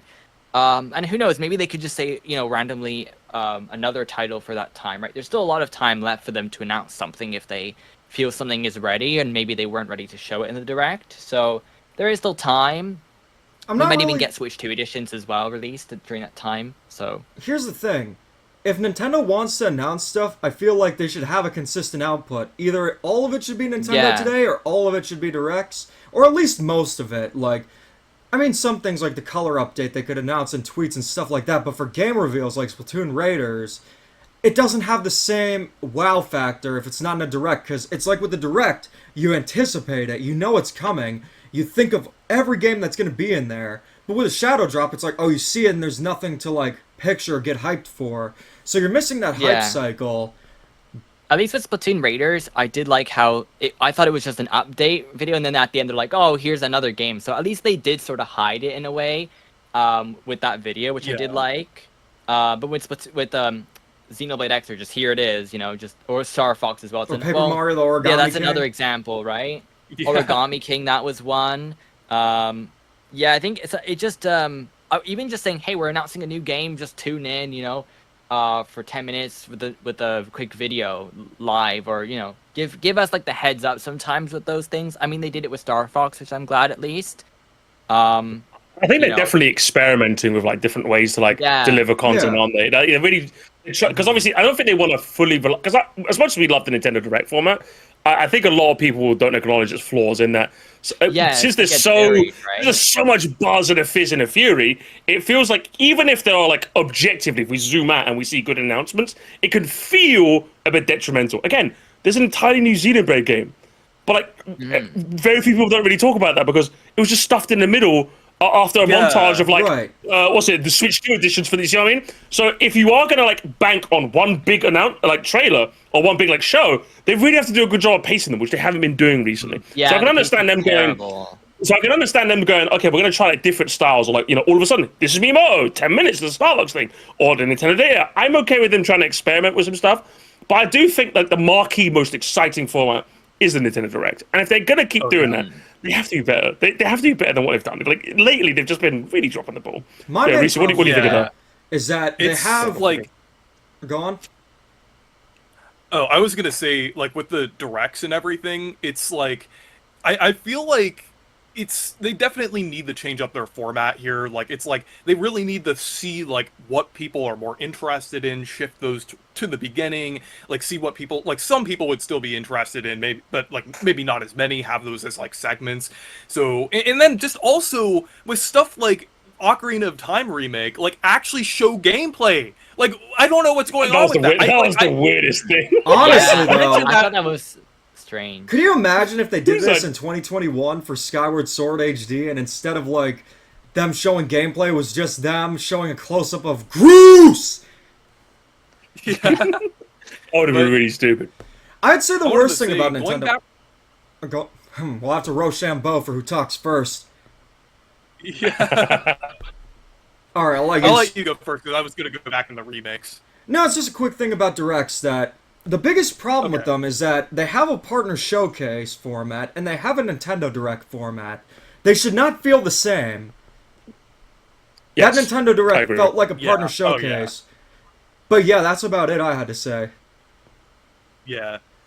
One thing that I add to that before going back into like the remakes discussion is that like while I love the fact that there's a lot of third-party games on the Switch too, I feel like they should definitely kind of balance that with the 6-7 with the games that people come to Nintendo consoles for, like like even if it's like more niche stuff, just stuff that would kind of like the stuff that's kind of exclusive, the stuff that you could only play on the Switch too. But that's what I have to say about that. But going back into remakes, there was something that I wanted to add with a recent interview with Miyamoto, and I think this is an interesting discussion point because he said that like one of the reasons why like they're making a lot of remakes, or at least this is Miyamoto's perspective of that, is because it gives like a new audience a way to play this game. I feel like people did kind of misinterpret this as, oh, remakes are replacing the original version of the game, or Nintendo's only releasing these remakes and not the older versions of their games. Which, I mean, I don't blame why people would see it that way,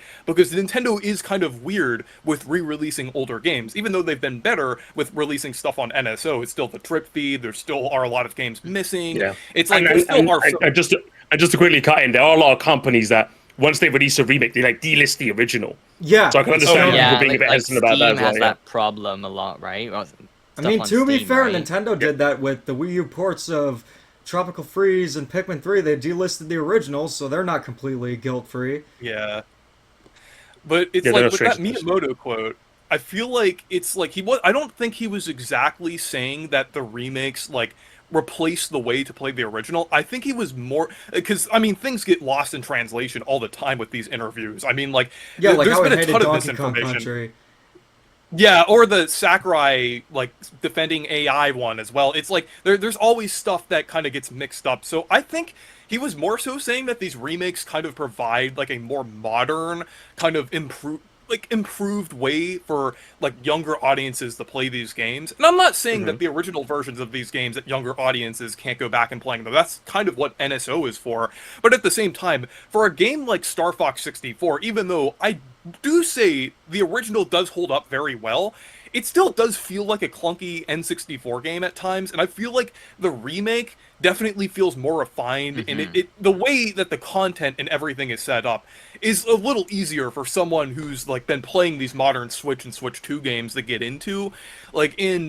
I would also, another example, of course I'm going to bring this up, but Thousand Year Door, I feel like that's an excellent example of modernizing like an older GameCube game. Even though the original, I like still love it. It still holds up really well. But I will say like the art style of the original, it did look like it was kind of missing something. So they kind of brought that into like the modern era with like kind of the newer paper style, putting a little more depth into everything, kind of making like the lighting better, also just in general adding a lot of quality of life improvements, like just different things like the better fast travel, like cutting down a lot of that backtracking, and just making everything in that more refined. So I feel like these remakes, like while I don't think they replace the originals at all, I feel like the original should always still be there to play. I do feel like it is giving like a lot of younger audiences and just people who are playing modern games like a more accessible way to get into these games. Oh, absolutely, I agree. Sure. But I think when it comes to like right now, I could definitely understand some Nintendo fans like hesitancy for remakes, because like one thing that I was definitely hesitant about the Switch 2, and one thing I don't want the Switch 2 to be, is another port remake machine, because we kind of had that with the Switch 1, right? Yeah. And while you could argue it was necessary because the Wii U sold absolutely terribly, as much as we are big fans of that. So you could argue that it kind of needed to bring that to an audience of people that exist. In the Switch 2 era, we don't necessarily have that problem, do we? We have people that have the Switch 1, but people Switch 2. There's no like accessibility issue. I mean, in the recent generation, should we say? So when I in particular, I'm fiending for like new experience and new things. Remakes can like sting that little bit more, especially when it feels a bit more like it should be the time for something new. Like right now, I know before the Ocarina of Time announcement, I know there was a lot of Zelda fans that were fiending for like the next big Zelda experience. So to find out it's a remake is it kind of takes the wind from some people's sails, Not to be confused with Wind Waker at all, but it's one of those things where you kind of have to be careful with the perception and the timing of them. But in general, obviously, I think remakes work fantastic. I think Miyamoto's quote works very well in that. It helps a new audience who might not appreciate the jank and charm of the years of old, like we do, obviously, like us uncles do. But I think they definitely need to be careful with like the perception of them and the timing of them. I think if you announce a remake, I think it should be clear to the audience that new things are around the corner soon. Unlike Ubisoft, for example, when they remade Rayman Legends again, and they're just like, hey, if this sells, we'll make another game. And it's like, no, you won't. And there goes Reese, by the way. No, they won't. They won't make another game. They're just going to sit there and just twiddle their thumbs and not make anything. They suck. In terms of remakes, the only remakes we've really gotten are Star Fox and Ocarina of Time. And honestly, I would say that for Nintendo 64, a lot of those games have not aged the greatest. So remaking them, it's always going to be beneficial. So I always love to see remakes. It's just not when they replace new games. I feel like companies have relied a lot on them recently, and consumers are getting a bit annoyed with that. But I don't think it would be as much of a discussion if it wasn't for the output of them recently. I think it's one of those things where I think they have to be aware of like the timing and like the perception. Because like I know a lot of cases where there's been a lot of companies, especially Ubisoft, with Rayman Legends retold, where they're like, oh, if a new game this game does well, we'll get a new one. I swear we'll get a new one. Like just the new one never comes. So I can understand people's hesitancy for like remakes in that regard, and especially since the Switch 1 was a bit of a port remake machine. I think some people might feel a bit extra like wary about them, especially since the next big Zelda marquee title is going to be another remake that, as of now, we still haven't seen gameplay of. So a lot of people, I know for myself, I'm kind of a bit like, I'm squinting my eyes at Nintendo. Like I like a good remake, especially if like the original stays listed, so they're not trying to hide them. But I'm always like squinting my eyes just a little bit, like you're not being lazy, are you? I hope not. That's kind of where I stand.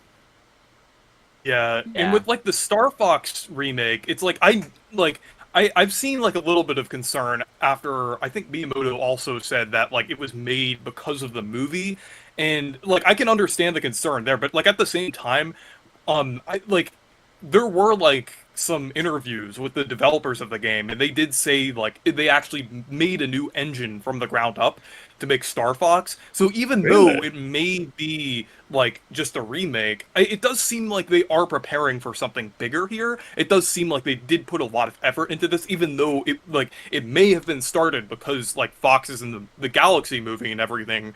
But it's like it does seem like this might lead to something bigger, especially hope if so. this does sell fairly well. I could I definitely certainly see hope it so, 'cause doing that- that. I just hope so. You never know with Nintendo. I'm not gonna count my chickens with Nintendo before they hatch. But Star Fox was fun enough, and I saw enough of the source that was there. Where if they do another game, I'm interested. If not, I'm just gonna probably forget about this. I'll be honest. They got a potential fan in me if they make another game. Yeah. I guess to me, But- I would say about remakes. I like to see some more of like games that maybe haven't gotten remakes in recent years, or like games that are a bit more obscure but Nintendo knows they're really good. So I like to see some more remakes, but I think they just have to pick things. And obviously, Ocarina of Time, I would like to see even I think a Mario 64 one at some point. I think that'd be kind of Mario interesting to see. Yeah, like a reinterpretation of the game. That's like a Focus in. little. It's like a Focus little more in. reimagined, with like more levels and stuff. I think it'd be cool. I would if they could rather do have a something remake like of that. Pac-Man World 3, thank you very much. Because Mario 64 Oh yeah, the is DS already good version, the as DS, is. the DS one specifically. That one should be remade. I just think Yeah. if they're going to remake games, they should remake ones that had a polarizing reception or were flawed, because remaking them, they could actually make them good. I haven't really seen a lot of companies do Yeah. that. They just bank on what's safe. Do you have one in mind right now? Because I do. Partners in Time. Pac-Man World 3 is the one I brought up, Yeah. but I would also say there are a lot of Sonic games you could definitely do that with. Oh, Super the Paper whole Mario. the whole Sonic library, man. Just redo the whole thing, bro. Just Turn it redo from that trash from to the bottom up. treasure. Literally. Yeah. Oh man. And then what you mentioned Super yeah. Paper Mario, yeah? Super Paper Mario, like, That while would I be a love cool the one. game, and I think, like, the story's amazing, I even like the gameplay as well, but I do think it does have a lot of flaws, a lot of puzzles they could kind of iron out or redesign, and just, like, some of the sections, maybe, like, speed up the game a little bit, maybe like, just and improve the combat, make it, like, a little more fun. Like, I do love Super Paper Mario, but I feel like if they ironed out some of its issues, I feel like more people, or more like Paper Mario fans, or more Mario fans would be willing to check it out if it was like more refined. So that's You definitely just one that know. I feel like. You just know they would censor Francis, okay? You know that in this modern society, you could not let Francis be a creepy freak like he was. They wouldn't I mean, have it. They kept the hooktail feet thing in the Thousand Year Door remake. I'll take your word that works. Okay, you know, maybe woke hasn't come for Nintendo yet. Maybe we're still fine, guys. Maybe. Who knows? Yeah, I like to see a remake. I think Wario Land Shake It would be a cool one to see a remake of. Ooh. Virtual You think Boy that needs Mario, one? even though Yeah, it's on because the Virtual original Boy. game too was weirdly in 4x3, and there was like a weird interview I saw one time where they're like, "Oh, we made it 4x3 because that's kind of the standard," even though there was widescreen because that game has like borders on the side. I'd like to see that game get a full remake because the art's really nice. Maybe they can upscale everything. I think that was a good feel game, so I assume that they would work with Nintendo with something like that. So I'd like to see that. Another game I actually really wanted to see a remake of, but I don't think it's likely anymore, was Chibi Robo. I wanted to see that get a remake. But I think they should remake the DS game that never got released as like a sort of a way to bring people to play that series. I think that'd be a really cool one as well. Oh yeah, that'd be great, because That's- Clean Sweep was pretty much the direct sequel to the original, not Yeah. Park Patrol. Park Patrol is more I of think its that'd be a own really thing. good idea. But that's another great game too. Hmm. Walmart Yeah. exclusive Yeah, in honestly. the US. Walmart exclusive. You gotta love Walmart. I love Walmart personally. They need more exclusive games. Do you know what? The next 3D Mario should be a Walmart exclusive. I'd fly Actually, it out. should be a Kmart exclusive. It should be Kmart. If we're to assign every Nintendo franchise quickly to like a store, I think Mario gets Walmart. Metroid. I think Metroid is Panera Bread. I can see Metroid going to Panera Bread. You know, pretty solid there. McDonald's has to be Smash. Oh, yeah, Smash the McDonald's. Smash You're is gonna have to McDonald's. cut that out. Smash. So if we're gonna, because obviously you said that. What's it? What's a Kmart exclusive again? You got that Kmart hound, don't you? Yeah, well, Kmart's not really a thing here anymore. There's only one in Miami. But what would be a Kmart exclusive? I would say probably F-Zero. Because it's been dormant since 2003. Just like that's Yes. perfect. Obviously, if we have Walmart Mario 3DX 3D Mario is going to be a Walmart exclusive as well. That makes sense. Who is Zelda? What's like the second? Target is obviously Zelda. I think that works. You know, because That Walmart works Target perfectly. it tends to be next to each other. I think that works really well. Smash is McDonald's because it's everywhere. Everyone talks about it. A lot of discourse about the Big Mac, the quarter pound. Where's the McRib? The McRib has been cancelled. A lot of annoying discourse, just like with Smash. I think we could. I wonder there's an idea there somewhere. I might have to make that video. I'm saving the rest of them. I'm making Rusty, that video I on my think you channel. might be a little more obsessed with McDonald's than I am. So when we hang Yeah, out, we I gotta love go the to gold- McDonald's. I love the golden arches. Mainly because your apple pies, you actually bake them, whereas our ones are deep fried and it sucks. I hate our apple. When I got an American apple pie from McDonald's, it was like I was on cloud nine, bro. You have no idea. I'm like, you guys are living in like 3026. I don't know how you guys do this. I'll tell you Everything how we else about did this it. country is basically the same as mine in quality wise. But that one apple pie, I'll travel out to get an apple pie. I will tell you about that apple pie. The reason why we can bake them here is because we just traded making good quality chocolate to you guys. So you guys got Cadbury, we got the baked apple pies, and we just get to enjoy Hershey wax. No country can have both. You either get good chocolate or good apple pies. Right, damn straight. I'm glad we took the trade. I like our chocolate, but I miss a good apple pie, I'll be honest.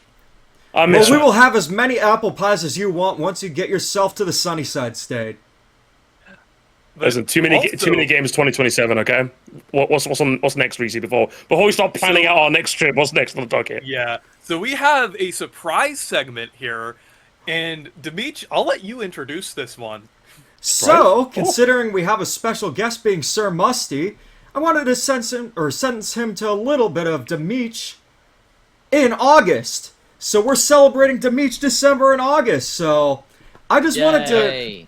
do that interview we had an idea, but instead of you interviewing me, I'm going to interview you because honestly, Oh my god. not to glaze you or anything, but despite you being a little annoying to me at first with all the Demeech December videos, I've really grown to appreciate you, and you genuinely make me laugh and are a very talented creator, and I can see your raw passion. That's something you don't see with a lot of creators, but my main question is, what inspired you to do, like, Nintendo YouTube specifically?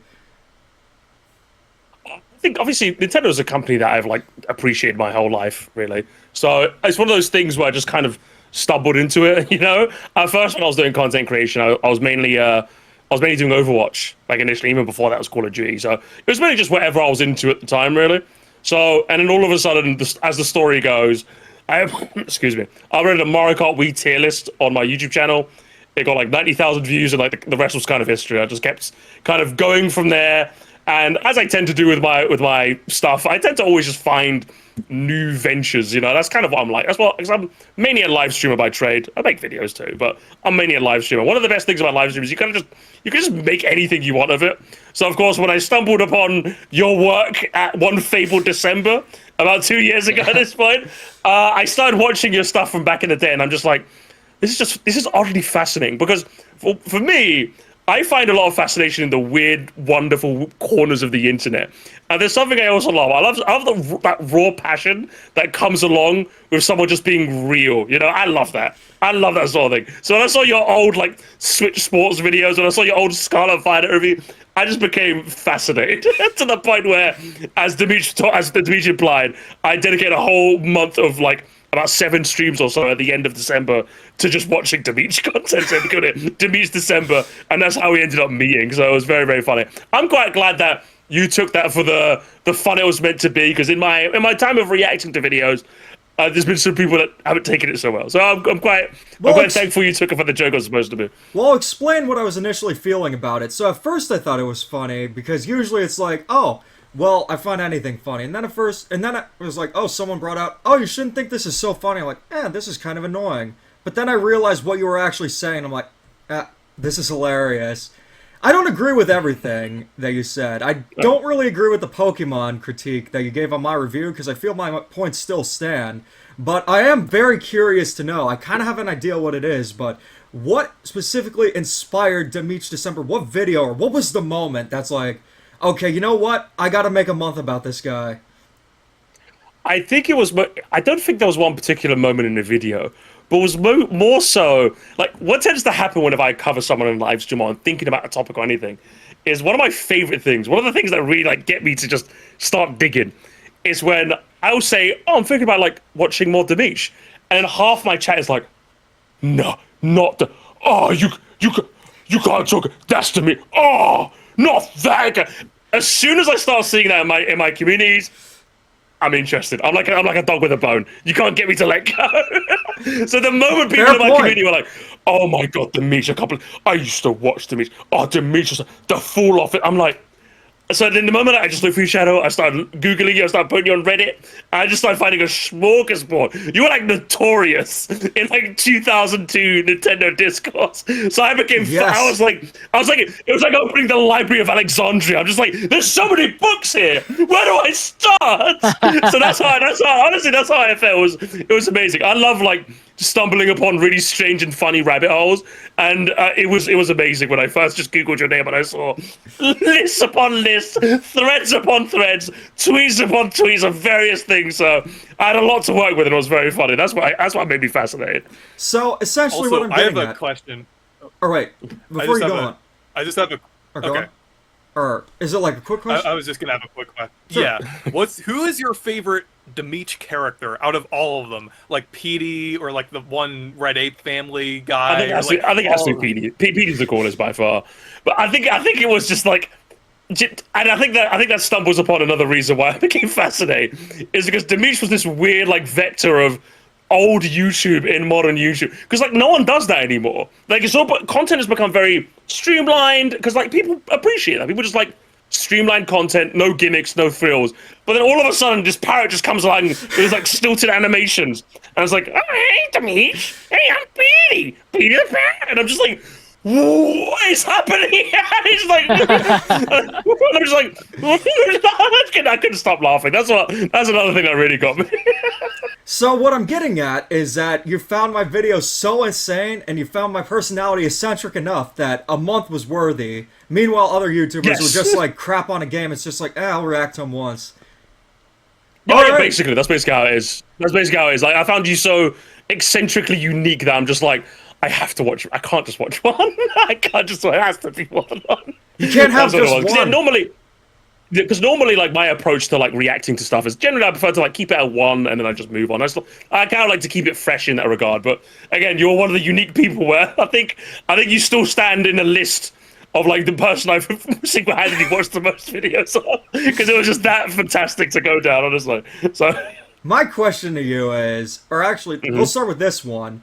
After watching my videos, did you start to like them more or dislike them more?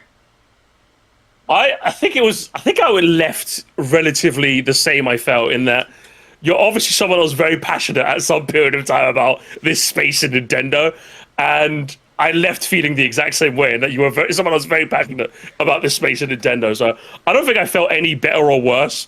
I just felt like I really hope whatever happens to this guy, he turns out better than he was. But what do we do now? What do we do now? Now that Nintendo's good, and if I can't unleash Demeech's fury, what is Demeech to do next? That's my question I have for don't you. know. That's the question, isn't it? I think. Oh, I mean, you got a podcast there. You know, everyone loves a good podcast. Eh? But yeah, it's one of those things where. No, guys, it's one of those things where I think a lot of people liked your rants at a time where Nintendo wasn't really doing as well as they are now.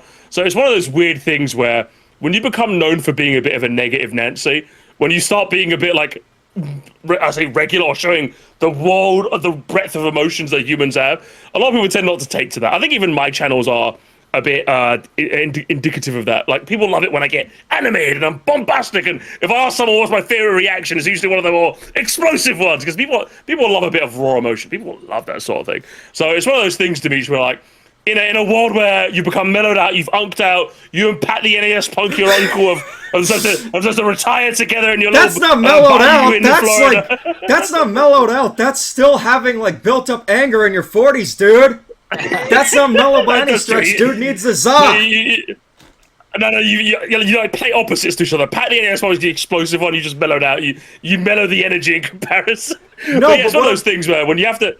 When you have to like pivot, it's a bit harder, isn't it? That's what I would say. Yeah, I would say so too, but in terms of the rants, what stood out the most? The angry rant itself, talking about how bad the game it is, or the weird segments? What would you say was your favorite part of them? Just my passionate rants, or the weirdness? A combination, of course. But if I had to pick the one that really got me, it was how weirdly animated they were. You had this like fucking Nintendo toaster robot thing you made. I don't even know what that was. Oh, but, like, I don't know what that. the showbot. That? Sorry, the showbot. That's what it was. I'm just like, what even is that? And then you had that like animated on the screen, and I'm just like, what am I looking at here? Is this like a Bizarro Kart of Adventures Endgame? Why is there so many side characters coming in here? So it was a fascinating watch. I'll tell you that much. That's a similar reaction to what my boy Cody had, where he was like, "What is this? That had nothing to do with the game." So it's like, I kind of understand why Demeech December started now. It wasn't just, oh, he said something bad about Pokemon. It's, oh, he said something bad about Pokemon, and this guy is insane. What would you say? Because I see bad Pokemon fans all the time. So like, it was a dime a dozen, right? So, but you stuck out in that regard. What was the question you're gonna ask? What is my worst video you've reacted to, other than the easy modes one? See, I was gonna say that, but like that's the one I definitely That's enjoyed the too least. easy. Yeah, it's too easy, you're right. I would say the one that definitely struck me as like the most, like, I don't think it had that same level of Demeech whimsy, was I think you did a live stream where you reacted to someone watching your, like talking about Switch Sports. I think they were like giving it its praises, and like you weren't really that big a fan of it. So you were kind of doing the thing I do on live streams where you're like pausing to give your commentary. But like it definitely felt like you were more like, you can't, it definitely came across as more you were already like in your position of you hate and you're anti-Switch sport. So even if they said something nice, you weren't willing to give them any props. So you're like, how, you can't say that. It more came across you were like banging your fist at the table going, you can't say that. That's just your opinion. That's just your opinion. That's just your opinion. I think you even said that verbatim. You're like, that's just your opinion. That's just your opinion. I'm just like, once you get to that point in a reaction, I think you're a bit compromised and you got to step back. So I would say that was definitely a weaker one. Oh, well, it was a live stream, so I don't even count that. So yeah, glad to know that. What would you say my best video is then? What would you say your favorite is? I think there's a reason I saved the OG Switch Sports reaction for last. I had that last on my docket because like people were saying that was the origin point of Demeech. I think even in my Demeech December playlist, I called that Demeech's Oppenheimer moment. And I have the Oppenheimer face in the thumb because like that was the OG. I think I like that one the most because like you could see the raw passion before it became like a thing you were known for. Because like once it's a thing you know like you're known for, you can kind of play into it a bit more. But that was before anything happened, you know. It's like seeing playing Mario Wonder, but then playing like the original SMB one. You're like, oh, it's so jank, and yet it was still fun at the same time. Like it was like that essentially. Yeah. With the Demeech version. No, I was gonna say the Switch Sports video. It's still my favorite video that I've ever made for a good reason, and I can see why it's a lot of others' favorites too. It took like a long time to make every skit and everything. There was a lot of planning involved, and it was at a point where that's literally all I would do, just work on this video. I was on a vacation with my mom, and I was literally editing the fight scene as we were on vacation. So that's how passionate I was about hating this game. But it was for a good message. We ended up getting Switch Sports Resort in the end.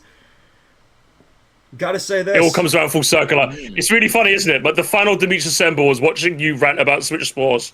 And yet when it comes out, the next sequel comes out, we're playing thumb wrestling together, huh? Yeah, Who we're says just that people chilling can't playing grow thumb up? wrestling. No, I will say just something about the Switch Sports End segment. With that weirdness, would you like to see it incorporated in more videos? I think it's one of those things where I think it's best if you just kind of like leave that era in the past. I'm gonna be honest. I think because I think if you were to do it now, I feel like you're doing it because you're quote unquote known for it. You know? No, I don't not, think you'd be doing not it with like your destroying whole games and stuff. I'm just tapping into my unhinged insanity for videos, like all the inside jokes, stuff like that, but amping it up. I mean, I think that's just what you like, Demeech. And I always say that people should be honest and authentic. So why not, huh? Why not just be your unhinged real self, Demeech? Why not? Hey, even Scott the Waz was saying that, like, about, like, when we met him, like, about the, like, I think Scott said, like, to Demeech, like, keep being crazy, keep being unhinged. Because, like, So I mean, if Scott said that, and I said that, and Reese said that, Be weird! Triforce right there. That's Exactly. the Triforce, brother. Come on. Actually, You no, gotta the wield it with the power, the wisdom, and the courage, man. Come on. Actually, no, the Triforce is Pat Abdallah, and let's see who else is washed. Edward Hawker. Yes! the Triforce of Unks, huh? Unbelievable. Well, that's about enough questions about me. I have more questions about Musty. When it comes to reacting to content creators, what was your best experience reacting with a content creator? Like, what was the best experience you got? You reacted to someone and they reached out to you. I think funny you mentioned Scott the Was. I think finding out that he watches me was definitely a bit of a surreal moment. I'll be honest, because like I don't want to fanboy too hard, but obviously like he's someone I've been watching for like 8 years, right? So then when you find out somebody you've been watching for that long, and like you chat with him and you find out not only he's been watching you, he's watching you for like half a year. I'm just like, oh, little old me, yeah. So I think that's definitely one of the coolest things that's ever happened in my like reacting era of my content. In that I got to have a chat with Scott the Was, and me and him sometimes still have the occasional chat now. And he's a lovely gentleman. He really is just like lovely. He's all around just a nice guy. That's how it was when I met him. I'm very thankful for that. Yeah, when I met him, I just talked to him and said, there's nothing quite like a Mario game, especially one that's good. And he didn't even say hi, he didn't even say anything, it's just said, you. I recognize that voice from anywhere. And he's just like, I asked, well, what do you think of my videos? Like, they're weird. Keep it up, man. So it's like when Scott the Waz says that, you know, just having your idols, like, reach out and, like, not necessarily reach out, but that's happened before, too. I would say, like, talking to other YouTubers you grew up watching, that's, like, a big part of the content experience. Like, back when I was in middle school, it's like, there are all these YouTubers I was watching, and now I'm friends with them. So it's, like, insane. There's something surreal about it, isn't it? Like, surreal. Again, I've been watching, like, Scott for, like, 8 years now, so then, like, just me and him just talking about life and like various uncle-related things, you know. And now that we're both approaching 30 in our phase, there's something surreal about that. Just having a cup of tea and going, oh, these games lately, huh, Scott? I got to deal with this, man. Now on it's the more terrible. dramatic side, what was the worst experience you've had with someone you've reacted to? Did someone just not take your criticism lightly, or if you're bullying, were they just not man enough to take it? That has actually happened. Yes, I do actually have a story about that. See, Anton's woken up now. He's been like fidgeting for the last 20 minutes. He's like, Yeah. I got the drama now. I got the drama. I will say there was one instance where I watched someone smash video. And if you know them, you know them. I won't name drop them here, but if you know, you know. I know. But I watched the Smash video. Demeech already knows the story. Yeah, I know too. He just wants this as an exclusive. He goes, the exclusive details. But there was a gentleman whose Smash video I watched, and it just wasn't that good. And in my brand of like reacting is I'll just be as honest as I can, really. Like I try not to be as brutal about it. I have a very strong anti-brigading stance, but how I feel is how I feel. Like my reaction is very raw. Like if I really enjoyed your video, I will sing all the praises I possibly can. If I didn't, I will say basically as much. And I very much didn't enjoy this video. I think it meandered way too much. And when we got to the bulk of the topic, it just didn't deliver the way I thought it would. And I basically said as much at the time in the way I do it. And I think afterwards, this gentleman decided to approach me in my DMs and essentially, like, I don't think in the technical definition of the word, tried to extort me. What? That's not a joke neither, by the way. Because he came into my DMs and said, nothing short of, if you don't take this down, you can either take this down or you could pay me $50 as a license fee. $50 as a license fee. First of all, why just $50 if he has that ego to like charge a licensing fee? That's a rather low amount, so he thinks pretty lowly of himself. He should have done a subscription, I think. He should have said, like, I was a monthly subscription. Like, you really think your content is only worth $50? That's terrible. That's terrible. So we ended up getting a back and forth in the DMs where I'm just like, if you genuinely think I infringed upon your copyright, you know what to do. Like, I adopt the same stance as the US government. I don't negotiate with terrorists. The moment you start to terrorize me in my DMs, I'm just not interested. So we had a back and forth on a bit, but ultimately nothing really came of it, which I'm thankful for because at least I didn't get a strike. But it was quite interesting that I can literally say I've been extorted in my case of reactions. Attempted extortion has happened, and I'm technically not exaggerating when I say that. But I'm quite thankful that one of the things I actually was very nervous about when I first started doing my branded reaction was exactly that people wouldn't take to me. I'd be like the scourge of the internet. I didn't mind, because you guys know me, like Reese and Demeech know me. I kind of lean into the heelish personality I have, right? So I didn't mind being like the scourge of the Nintendo community. So, but it's quite funny how the reverse has happened, you know? I expected people to hate my reactions. He's so over the top. He's so full of drama. And yet I've met Nathaniel Bandy, Scott the Wars, like Nintendo Land, Skitty B, so many people. Demeech himself, of course, and Reese, and Anton as well.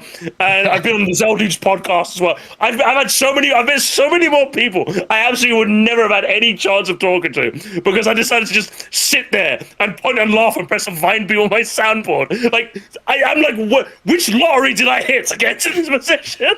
I don't think you won a lottery, my dude. I honestly think that you are a gem in the Nintendo community because your content's very unique, because you got that personality for the streams, and that's something even I struggle with. Like, it's hard to do that on the spot and concentrate at a game.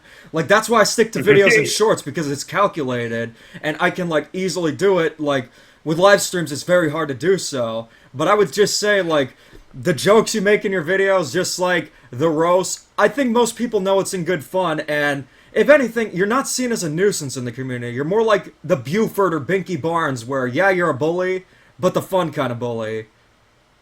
I'm glad a lot of people have interpreted it that way, because, like I said, that was my main nerve going into this. So I'm thankful that I've got nothing to be nervous about. So You will honestly, I'm thankful for that. You will sometimes deal with people who are egocentric, just like mad about it. Occasionally, though, sometimes people might be annoyed, or like they'll say, hey, people are leaving comments, and that can be natural. Not everyone is capable of dealing with comments as well as a lot of YouTubers are. By this point, I've gotten like numb to comments. People could say whatever they want. It's like, I don't care. It's like when people insult me in real life, I don't care. It's like I'm so apathetic and numb. It's like, it's kind of cool, actually. Because it's a really unique ability to gain a thick skin, and yeah. I think one of the things that's definitely helped my brand of reaction is that I have an extremely strong anti-brigading stance. There have been members of my community that have been around for like months, if not years, that like are just no longer here because they dared to leave a nasty comment on someone I reacted to. As far as I'm concerned, you could leave your jokes in the live chat. Even in the comments, I like have a large breadth of like what I'll allow for like fun or banter. But the moment you even say something slightly insulting in their comments, it's like you were never here. You're hidden from the channel, you're hidden from the Discord, you are gone permanently. And I will never endorse that. And I think over the months of me doing reactions, I think a lot of my community understand that, which is why I haven't actually had to ban someone for brigading in a long time. It's been a while, but I had to do that quite a little bit early on to really set that standard, because I think a lot of people don't realize that you get the community that you build. Exactly. I think a lot of people, when they say like, oh, like, I'm scared. I didn't want to, like, for example, when people censor names in videos because they're like, what if people were gay? And it's like, have you cultivated an audience that will do that? I know I haven't. So like, what do you have to be worried about? I don't think that sort of attitude is inherent in people. It's what you allow in your space. And I think a lot of people don't realize just how much control they have, which is why I always tell like other creators, especially, if someone's being a nuisance to the community, you can just ban them like so easily. YouTube is the only website of like the big major social medias where you can remove someone's ability to comment and they don't know. On Twitter, if you block someone, they say if you try to view their profile, they're blocked. On every other website, it also works that way. You are told you're blocked. You can remove someone from your community and they don't know. It's unbelievably powerful because YouTube cares that much. If you think people aren't behaving in the ways that you wish for them to behave in. And I think that the more I explain this to people, I'm glad the more people start to understand this, because it's just you make what you cultivate, and I think a lot of people need to understand that. Absolutely. Yeah, I would say that. And one, go on. I was gonna have one final comment, but you could say one more thing. No, it was a question. Okay, you can. Yeah, you can go ahead. Okay, so I have two questions to end things off. The first question is, what is your favorite genre of YouTubers to react to? Because I have a favorite genre of YouTubers you react to. Whenever Musty reacts to a washed out unk, I am first in line to watch that video. I can deal with fanboys, I can take or leave them, but when I see an unk that's washed out in that thumbnail, I have to see it. That is my favorite genre that you cover. Abdallah Smash! Let's see. Yeah, I gotta know the genre so I can make some videos like that. I would say there's Woodhawker, definitely he's a not quite there uniqueness. yet for unk. But Woodhawker, Yeah. I also like when you react to him. I've got some stuff planned with him soon. Don't worry about that. Yes. There's exciting things in the pipeline. I'll plagiarize it. What? Perfect. What I will say is, I think the ones that I think for me, I don't really have a specific. If I was to pick a genre, I would say like Washed Out Unk is definitely a top 3. I would say it's the ones that kind of bring out my creativity as a live streamer. I've always said that my favorite reaction I've ever done was, I reckon, after Nintendo Land, because he was getting a lot of harassment in recent weeks.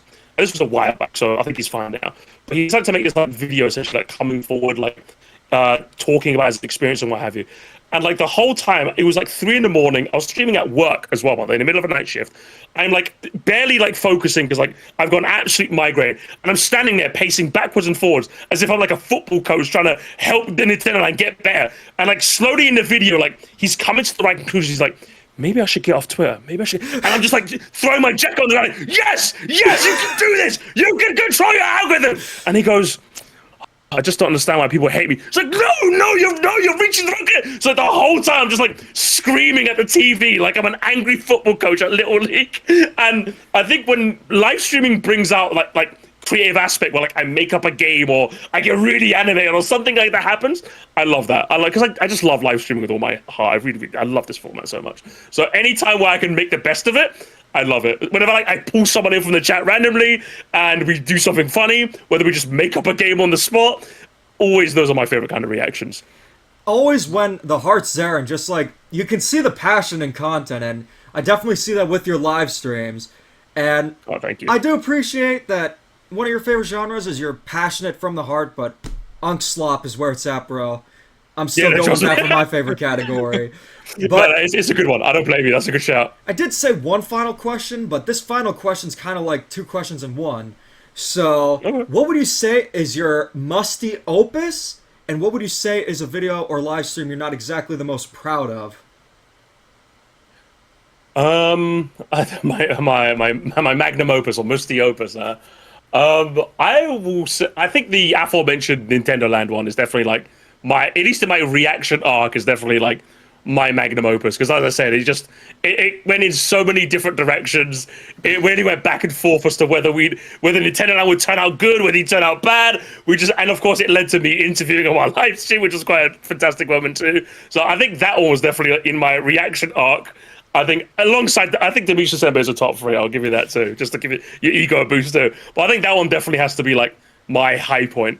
As for my low points, it's gonna sound so egotistical, but I don't think in like recent memory I've had a live stream that I'm well and truly like embarrassed of. I think one of the advantages I've had is that because I've been live streaming for just so many years, is that I'm able to avoid all the common pitfalls that like people do when it comes to live streams. I think building your community in such a way where you can have these fun and engaging live streams is actually a lot harder than it looks, because you have to have the kind of place where you can be yourself and you can get the right amount of banter and the right amount of flow.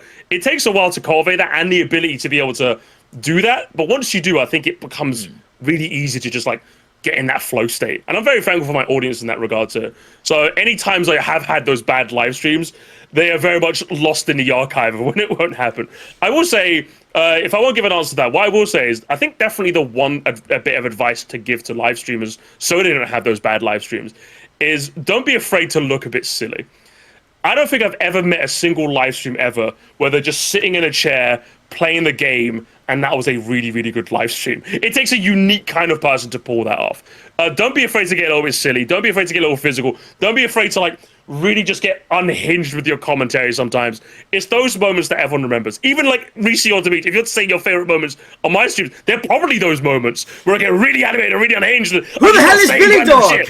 Yeah. That comes to mind immediately. Exactly. Those are the moments you remember. So what I'd say to people is we have this inherent level of shame in us that kind of makes us stick to the status quo when we're outside in public, which is normal. I think that's normal. But you kind of have to shed that a bit when you become a live streamer. You can't be afraid of looking like a moron because you're the guy live streaming to like 10 people. Of course you're a moron. Do you know what I mean? You're a guy in your bedroom streaming on the internet when you probably could be doing something a bit more interesting. So by default, you already are one. Just lean into it. Just lean into the clown you were always meant to be. All right. So that is what I would say to people. And I think ever since I started doing that, I've become so much happier just as a person, but I'm much more satisfied as a live streamer too. That's what I noticed too. Like when I started like fully going into full swing, making videos and started gaining a fan base, I would say it was the happiest I've ever been. Just the community you get and just the experience itself. It truly is like no other. And it's just something incredible. I'd recommend anyone try to attempt if they want to do so. It's not possible for everyone. You got to do your research and you got to know what to do going into YouTube or live streaming, but Musty has some really good pointers, and I'm going to take a few of them for myself for live streaming. Yeah, me too, you know. I find it hard to focus during live streams. Like, I cannot play Rhythm Heaven and talk to the chat. Like, it is impossible for me. Oh no, Rhythm Heaven's a really hard game. Even I had a tough time streaming that. So like, there's even some games that are hard for me. So I don't blame you. But yeah, in general, I think it's just a skill you learn. I think a lot of people when they see me talking and playing video games, like I'll invite people onto the stream for like a talk radio stream, and some people like playing the game alongside me. And I notice they're going quiet for like seconds at a time, and I'm just like, "You still there?" It's like, "No, I'm playing the game." It's like, "Oh, it's harder than it looks, isn't it?" Everyone thinks it's so much easier playing a game and talking. It's so easy until you're live doing it yourself. It is a skill to learn, but once you get it, it becomes so much easier. Well, that wraps it up. You know, talking and making sure that you're being entertaining and not awkward is sort of is a challenge, but you know. Well, that wraps especially when you're on camera as well. Sorry, just one more second. Especially when you're on camera as well, because like not only are you like playing the game and you're focusing on talking, but you have to also make sure that because you're on camera, you don't look like you're absolutely miserable. Because I've seen some people that happens where they're talking and playing the game, but they just do not look like they're ready to be here. They're just holding the biggest screw face on planet Earth, and you'd swear they were here against this world. So, no, I'm telling you, it happens. I'll sometimes brown live stream it. It happens so often where they're just like so. I'm just like smile a bit more. You know what I mean? Like I feel like a guy catcalling a woman in the streets of New York. Smile more. Come on, give us a smile. Let me just have a big beautiful smile because it helps. It gets everyone in a good mood. It's scientifically proven to help. So I think it's not only a skill to learn to talk and play, but you also have to make sure that your face cam works in your favor too. So. Well, all those are very good tips, and just hearing about you and just your experience with YouTube, that wraps up like the questions I had. But any plans for future content that you might want to tease to the fans? I definitely want to, because like I'm kind of in this weird crossroads right now where I have my live streaming as like a bit of fun with the community and like react and whatnot. I have my second channel mostly where those reactions go up and people very much like those. I have a clips channel where people make clips, which I'm very thankful for. So I've got a bit of an empire rolling. So I'm kind of in a bit of a crossroads where I don't know what to make for standalone videos on my main channel. So I'm trying to experiment with making like scripted like short videos, like 10-minute, 15-minute type videos. I think one of them I was going to do is actually on Splatoon Raiders, because as someone who's played looter shooters in the past, there are things that Splatoon Raiders does that's just so unique to that I think I really want to make a video about. So I'm definitely going to try my hand at making standalone scripted short videos on the main channel. So each channel I have essentially has its reason you go there. You know, if you want the live crazy reactions, you go to the streams. If you want something a bit more measured and like focused, you go to the videos. And then of course you have the reactions on the second channel, the clips, etc., etc. So that's kind of what I'm planning. So I'm planning a Splatoon video if you're interested in that. And I've got a couple of other things too, so I'll keep those on the wraps for now. Well, with the Splatoon Raiders video, I'm very much looking forward to that. Knowing how passionate you are about the game and the mechanics that it has that are different than other shooters, I'm very interested to see that. Thank you, I appreciate that. I'm excited to get around to making it. And I'm excited to getting around to playing it. I actually had to like put up my case where it like stares at me when I'm playing Puyo Puyo. Like, just so you don't forget, huh? If you don't play this, Pat the NES Punk's gonna steal your GameCube collection and crap on it. You gotta be careful, but listen, you gotta start playing it. Honestly, God, Reese, what you say? Yeah, I gotta be careful. One final thing I wanted to.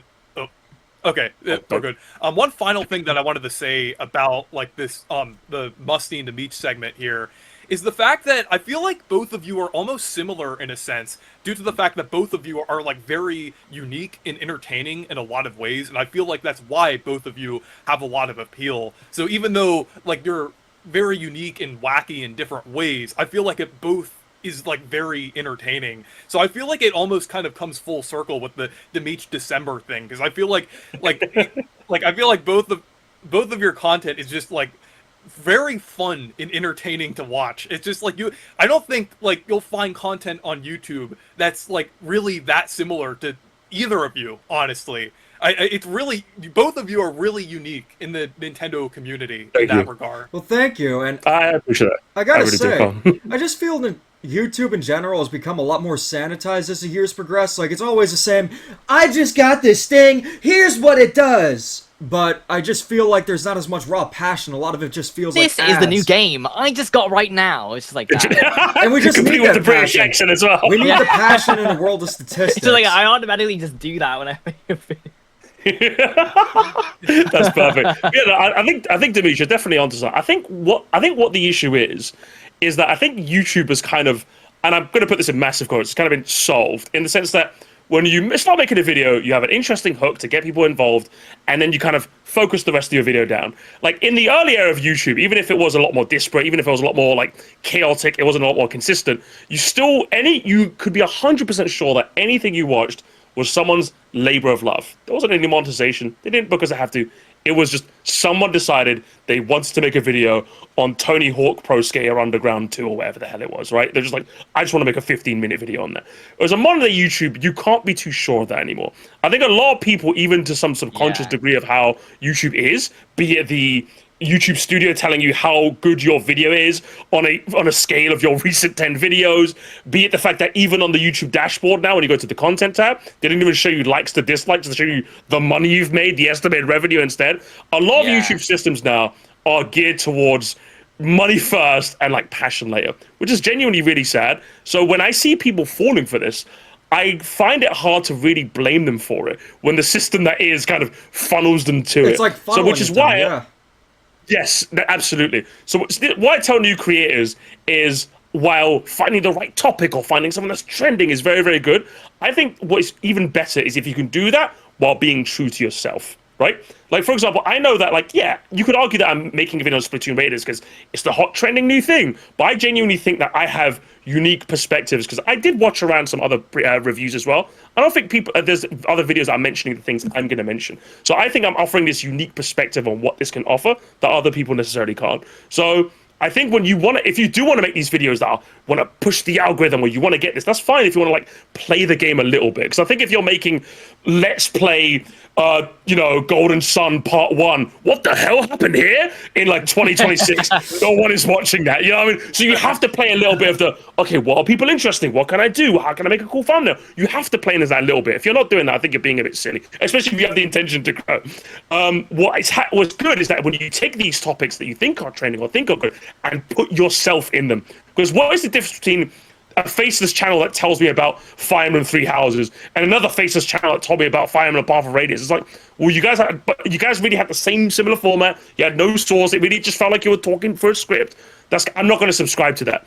Whereas something where you had that topic, you had that trending topic, but you really put your own spin on it. You made it your own. No one can mistake that as your video. That's the kind of person I'm going to subscribe to. And I think it's very important to balance those two in a YouTube space that's trying to funnel you into being a content machine, Right. Very important. Sorry for the rant, guys. I apologize. No, it's okay. No, the rant's important. It's really Because- interesting to hear, I think, Mhm. I think it's, even for me, too, just to kind of hear that, right? It's like, I've done a lot of shorts recently. I know that the algorithm is going more towards shorts and that kind of form content. Like some of the videos that I used to do don't really, like I did one about like the fan games I used to do, that kind of stuff.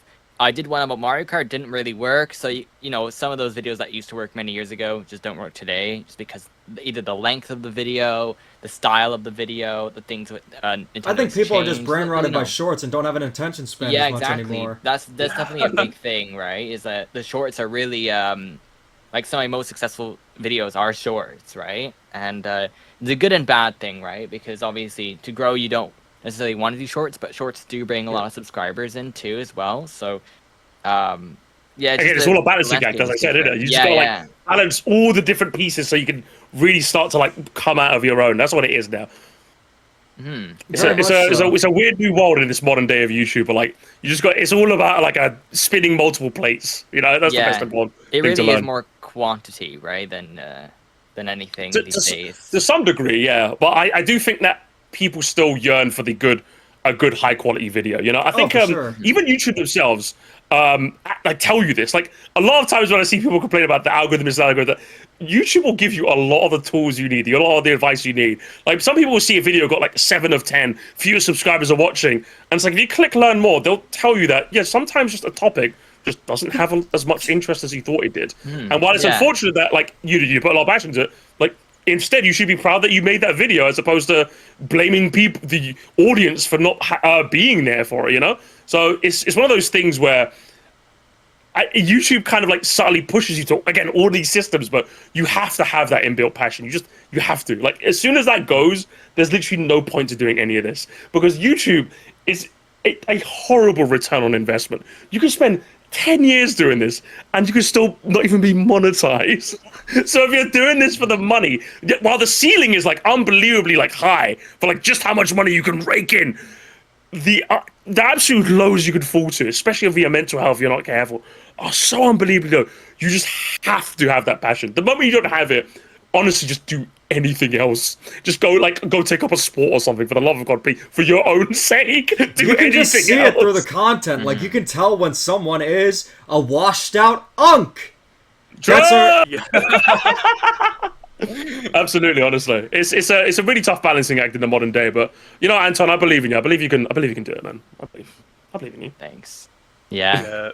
But let's go ahead and move on to games we've been playing since, like, I know there's definitely a reputation of Nintendo YouTubers just talking about games, but not actually playing games. But we have all been playing some games. So I'm going to go ahead and start off with some of the things that I've been playing. And Splatoon Raiders is definitely one of them. This game is excellent. I haven't, like, gotten super far into it, but okay, there we go. But it's like, I think I got a little past like the second major boss. I've just been kind of busy with my internship lately, but absolutely phenomenal game. I really like the co-op as well. I played that a little bit with Platy, and it's just I really like how it's designed. It takes like the elements from like Salmon Run and then combines that with like the looter shooter format, but it also just feels so unique in general. It's exactly what the Splatoon franchise needed, and it just feels like a breath of fresh air for that series. So I'm really enjoying that. And I've also been absolutely obsessed with Rhythm Heaven Groove over the past month. It's becoming like another one of my obsessed series, like alongside Paper Mario. It's like I haven't just been playing Groove. I've also been playing Fever and DS. It's like it's an excellent series. It's really kind of hooked me. Like once I was able to kind of get the formula down of kind of getting in the rhythm and kind of learning each of these rhythm games and getting like the remixes down and trying to get the perfects, it's just really satisfying overall. And I've even there's just something about it, isn't there? There's just something about that game, man. And I even have like a hyper fixation with the one Disc Dog game. I'm just making a bunch of like memes and shit posts about it of like the of the dogs and like that Sister Silver character. I've just been making a bunch of edits of it. Just like I don't know why, but just that game in particular just kind of like stuck with me, and it's just like the I totally that get I'm just why. kind of obsessed with. Yeah, super charming, right? It's absolutely a Nintendo game at its core. Yeah, like very much so. It's been so long since the last one on the 3DS that it's really cool to have a new one. I think a lot of people like myself thought like maybe they wouldn't make a new one or that they weren't interested in doing more of the series, but it's nice to see that they did make a new one. So all of us here have played it, right? Yes. It's miraculous it came back. Okay. Off the top of your head, what's like your favorite Yumbot Simulator? Like, singular Yumbot Simulator? Reese, what's yours? Obviously the Disc Dog, right? Yeah, Disc Dog, and I also have a couple other ones as well. I would also say the Quick Hands one with Karate Joe is also really fun, and I also I'd have to say like also the later remixes are really fun to go back to too, like the last row of them that are like more difficult, and it's kind of fun. even though this game doesn't have as many themed remixes as the previous games, some of the themed ones that are there are really fun. Like Remix 11 that has like the remix of the Disc Dog music. I love that one as a Disc Dog fan. It's just Hell yeah. really fun. What about you, Yeah, Anton? What's your favorite one? I really like the frog one. I think that one is just it's very simple, but it Oh. kind of reminds me of like Geometry Dash or something. I think that's why I really like that one. It's simple enough, but I just like the way that they like the off beat parts. It's a simple one, but I like it, that one. Hell I think yeah. that's one of my favorites so far. It's just a simple one button, but I think that's what makes some of them so good. I think for me, the standout has to be Sneezy Moon. I love that. I love that one. That moon is so tricky. That one's a And tricky then one, half sneezes as yeah. well, and the offbeat ones. That guy gets, especially the second version, he gets so sneaky. And I personally love like his little screen when you get like a not amazing, like when you get amazing. Oh, no, sorry, not an amazing. When you get like just a pretty good, he like his ending screen is just like him just like going up to the various like sneaky like pedestrians and just going like, listen, I scared you pretty good, right? Like I did, right? Yeah, I did, right? And then when you do get the amazing, the alternate version is him going, wait, where are you going? I scared you, right? Like he's just really self-conscious, Moon. They just made me. I just love that one. Just that extra bit of charm really won me over. That's got to be like my favorite one, I would say. Yeah, that one took me a while to do because it was like the timing for that, like the two different ones. They're very similar. Yeah, it's just so but tricky, aren't they? Yeah. It's so that's what I love about that. And I think the other one is definitely I forgot what they're called, but it's the windshield wipers one. The one where you're Wiper controlling to that one, yes. That was my other favorite one. Those two games I think are my standouts from the top of my head. Absolutely adore Rhythm Heaven Groove. What a good game, huh? yeah, even the car one I really like. That's a fun one. Just don't listen that to was it when a you're good one, driving, because I almost ran a red light doing that. You gotta be careful. You gotta be careful with that game. What else are you playing, Reese? I think it was still you going. Oh, well, those are just the two main ones I've been playing. I wanted to move on to Demeech, but Okay, go on, Demeech, what Demeech. have you been playing? Oh, what have I been playing? Well, I haven't been playing as much Rhythm Heaven because I've been playing Puyo Puyo, which is my recent addiction. And if you're wondering what version, Puyo Puyo Tetris 2, Dr. Robotnik's Mean Bean Machine, and Kirby Avalanche. My friend Roxy Nano and I've been playing it, and I'm addicted officially. But also, I wanted to make a statement against Sony, so I'm like, screw the PS6 and get yourself an actual console. I've been playing some my gosh. Atari 7800 That's cool. this whole week. Oh my and God. it has been quite the experience. Now the game I have in there is Pac-Man Double Feature, but I quite literally said this. I would rather play Unkslop than play the PS6, and I meant it. And this is what the controller's like. It's got he was this like serious. Oh my God. stick on the D-pad, and it's not like the best. So I just take it off. But yeah, I've been playing Atari and experiencing these old games. There's something charming about them, despite how primitive they look. It's like going back to Game & Watch games, albeit it has more horsepower than a Game & Watch. But needless to that's say, cool. quite the adventure playing Atari games. Would you say that's too Amazing. retro for you, Musty? Maybe a tad. I've never actually gone back to playing those old Atari consoles, so that's actually quite interesting to see one physically as well. I've never even seen one personally, neither. So fascinating to just see in the flesh. My only exposure, as I mentioned, was the AVGN. Like he used to review a lot of those Atari 2600 games back in the era of old of YouTube. So that's like my only exposure to them. I've never seen one. No, so yeah, maybe a bit too retro for me. Well, that's a 7800, released 86. But I am shocked you've never played the Atari, but that is another thing we gotta do. You I'm gotta not play that some old, dude. Atari. What do you mean? Is that a microaggression of my age? I'm shocked you haven't played that. Hey, I was born in the 90s, okay? Not in the Stone Age. Post Cold War. I'm younger than you, and I okay? played Atari. Listen, I just know how to experience the history laughing. of gaming. You're just, I have you're just refined LARPing. taste. That's the term that they use now. Okay, that's the term they use now. You're LARPing now. You're LARPing. Hey, you can find out if someone's a LARPer just by asking them, oh, name one of your favorite games on the system. I don't think I could, unfortunately. Not on the Atari 7800, but Anton, what have you been playing, huh? All right, so I've been playing. I was playing some Wii games actually. I was playing Wii Sports Resort.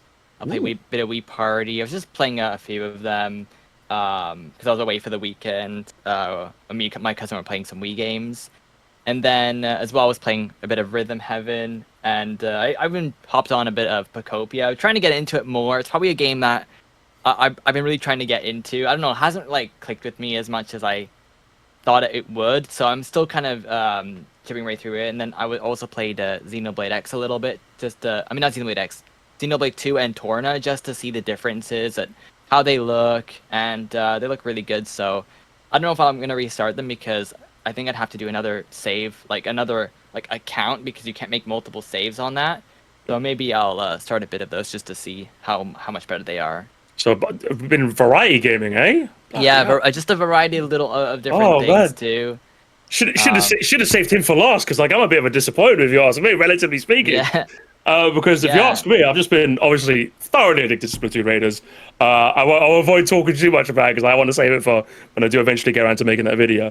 But very fun, genuinely a really fun game. And like I said, Demeech, you got to play it. Okay, you got to keep that game Yeah, popped up. we all need to hop on Raiders at some point and play. We all need to. Okay? do. That would be a fun genuinely stream. really fun game, and I cannot sing its praises highly enough. Yeah, I was also And- playing. I was saying one thing. I was also playing a bit of Paintra. It's a game on Steam that Ooh. that I'm working on myself. So I was just working on the game. Oh, a little bit. oh, Playing- self-promotion. Yeah, He's yeah. self-promoting. He's self-promoting. Got it for the bar. I can't believe this. That's pretty cool. So you're a game dev, are you?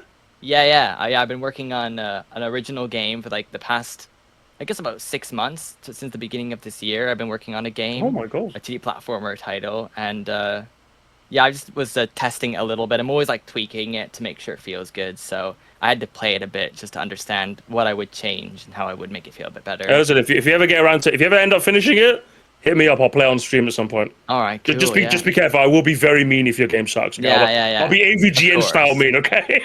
Of course, yeah. But that sounds amazing. Honestly, good luck with you on that. Yeah, thanks.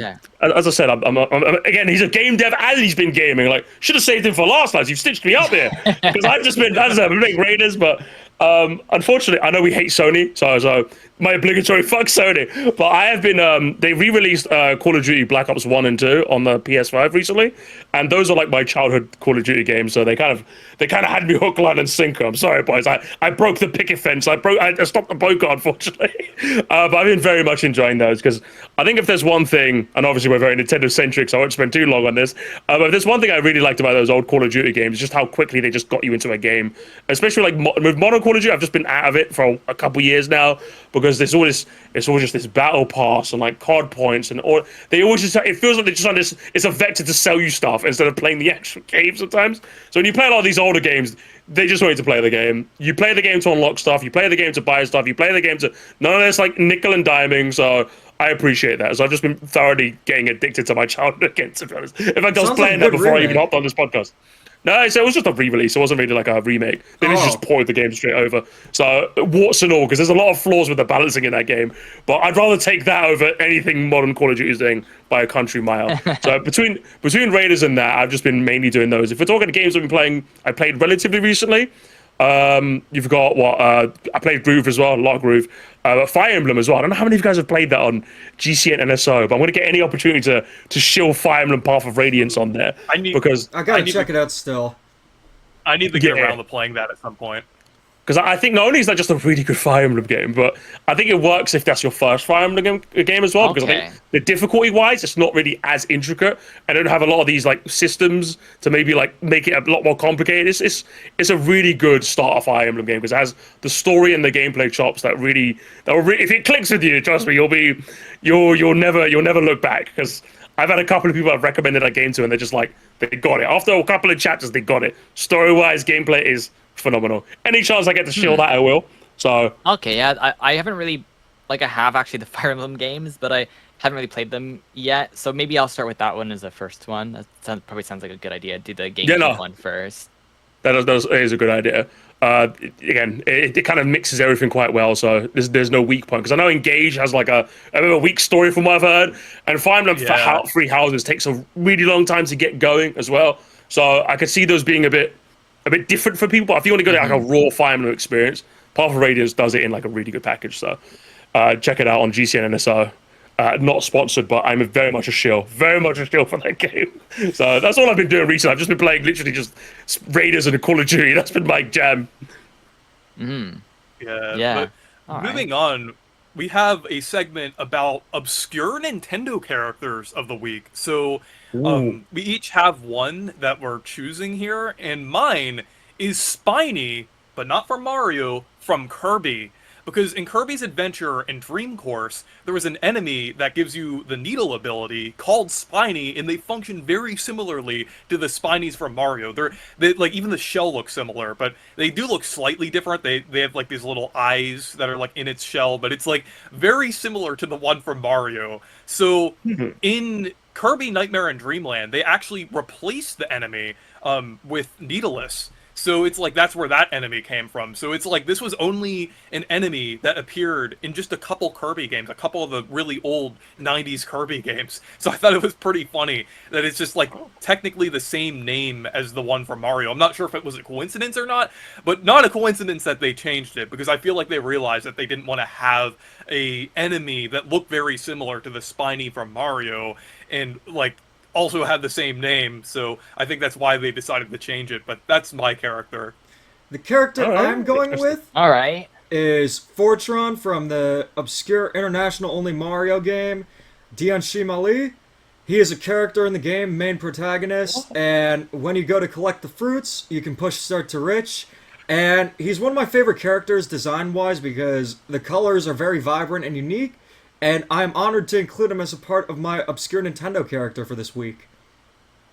You really dug out the bottom of the barrel for that one, Demeech. I've never even heard of him. Push start to rich. God. That's unbelievable. I don't know if we're going to top that, to be honest. We should have saved Demeech for last. I have to pick someone. Let's see. Give me a second. I know an enemy, but I just need to know its name. Because there's one enemy that I absolutely adore. That was in like one Mario game ever.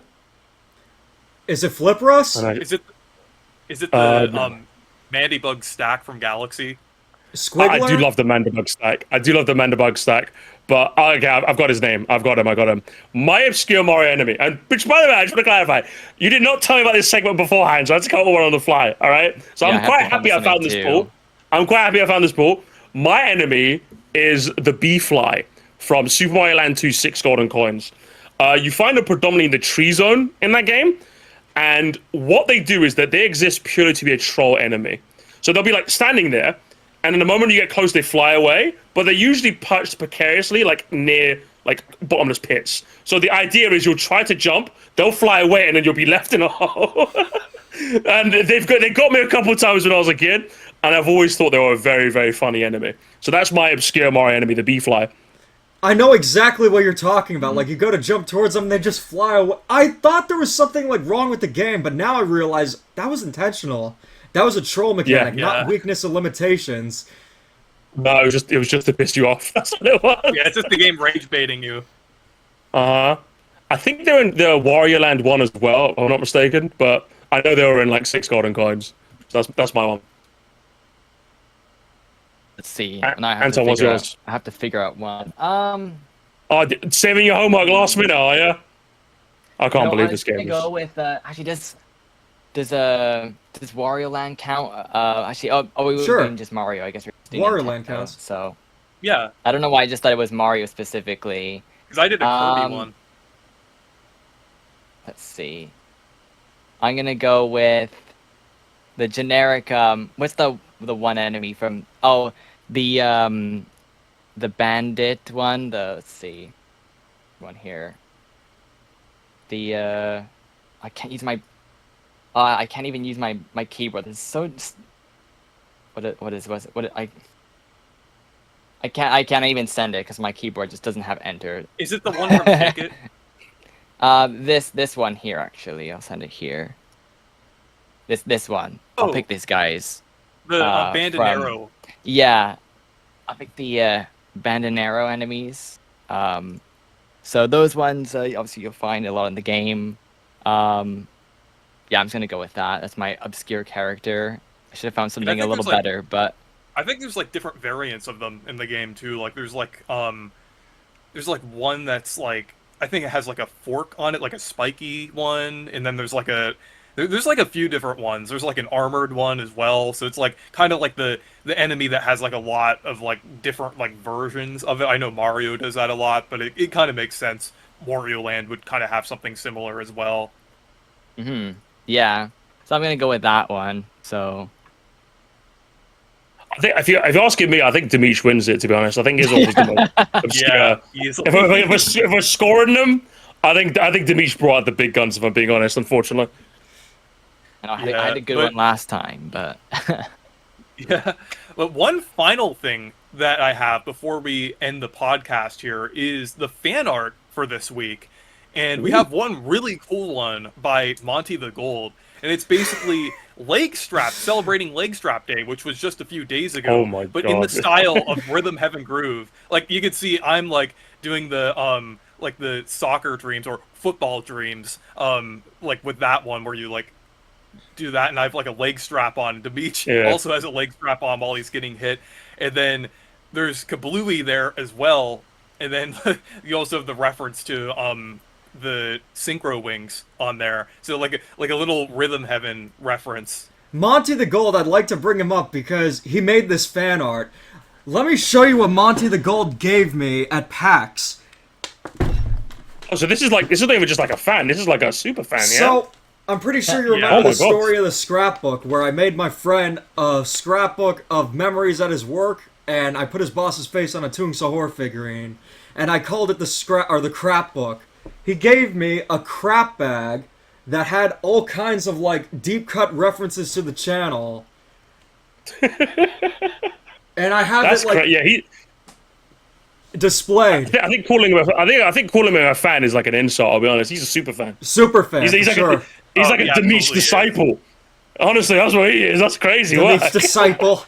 But Monty the Gold, keep up the great fan artwork as always, and keep being you. Skiddy, skiddy, skiddy. Get out of here. Yeah. But anyways, that wraps up our podcast here. It was really nice having you on, Musty. This was really fun, and we talked about quite a lot here. So I'm glad you were able to join. Yeah, It was man. lovely to be Yeah. here, gents. Put a Absolutely rivalry lovely to be aside. here. To go against You know, the it's one of grander those things enemy. You know, it's one of those things, Demeech. You know, like sometimes nemesis work together to find a great evil, as you said, and It's I Sony. will gladly stand by your side, brother. Okay, I'll gladly stand by your side. You got it. Yeah. 100%. Yeah, it's been This very whole fun. I arc appreciate you guys having me. Whenever you want to have me on again, by all means. Oh yeah, I was gonna say this whole Yeah. arc between Demeech and Musty has been like Kirby and DDD, like throughout the Kirby games, kind of. I think that's a good analogy, honestly. I think that works, actually. Rivals at one point, but more often than not, they work together, right? Yeah. Or like Sonic and But Knuckles. anyways, Or Shadow. Yeah, that's another good one. yeah. Yeah. But anyways, thank you all for watching or listening to this podcast wherever you listen to it. But this has been a great time, and make sure to subscribe to Demeech, Anton, and Sir Musty and my channel. So yeah. But and anyways, also you can check thank out you guys. the thing on the website as well. The pages. Oh yeah. Yeah, you have the like database of all the podcasts Yeah. on there, which is really nice. But shout out to that website as well. But anyways, stay perky. And keep calm and da-don. It's your lot.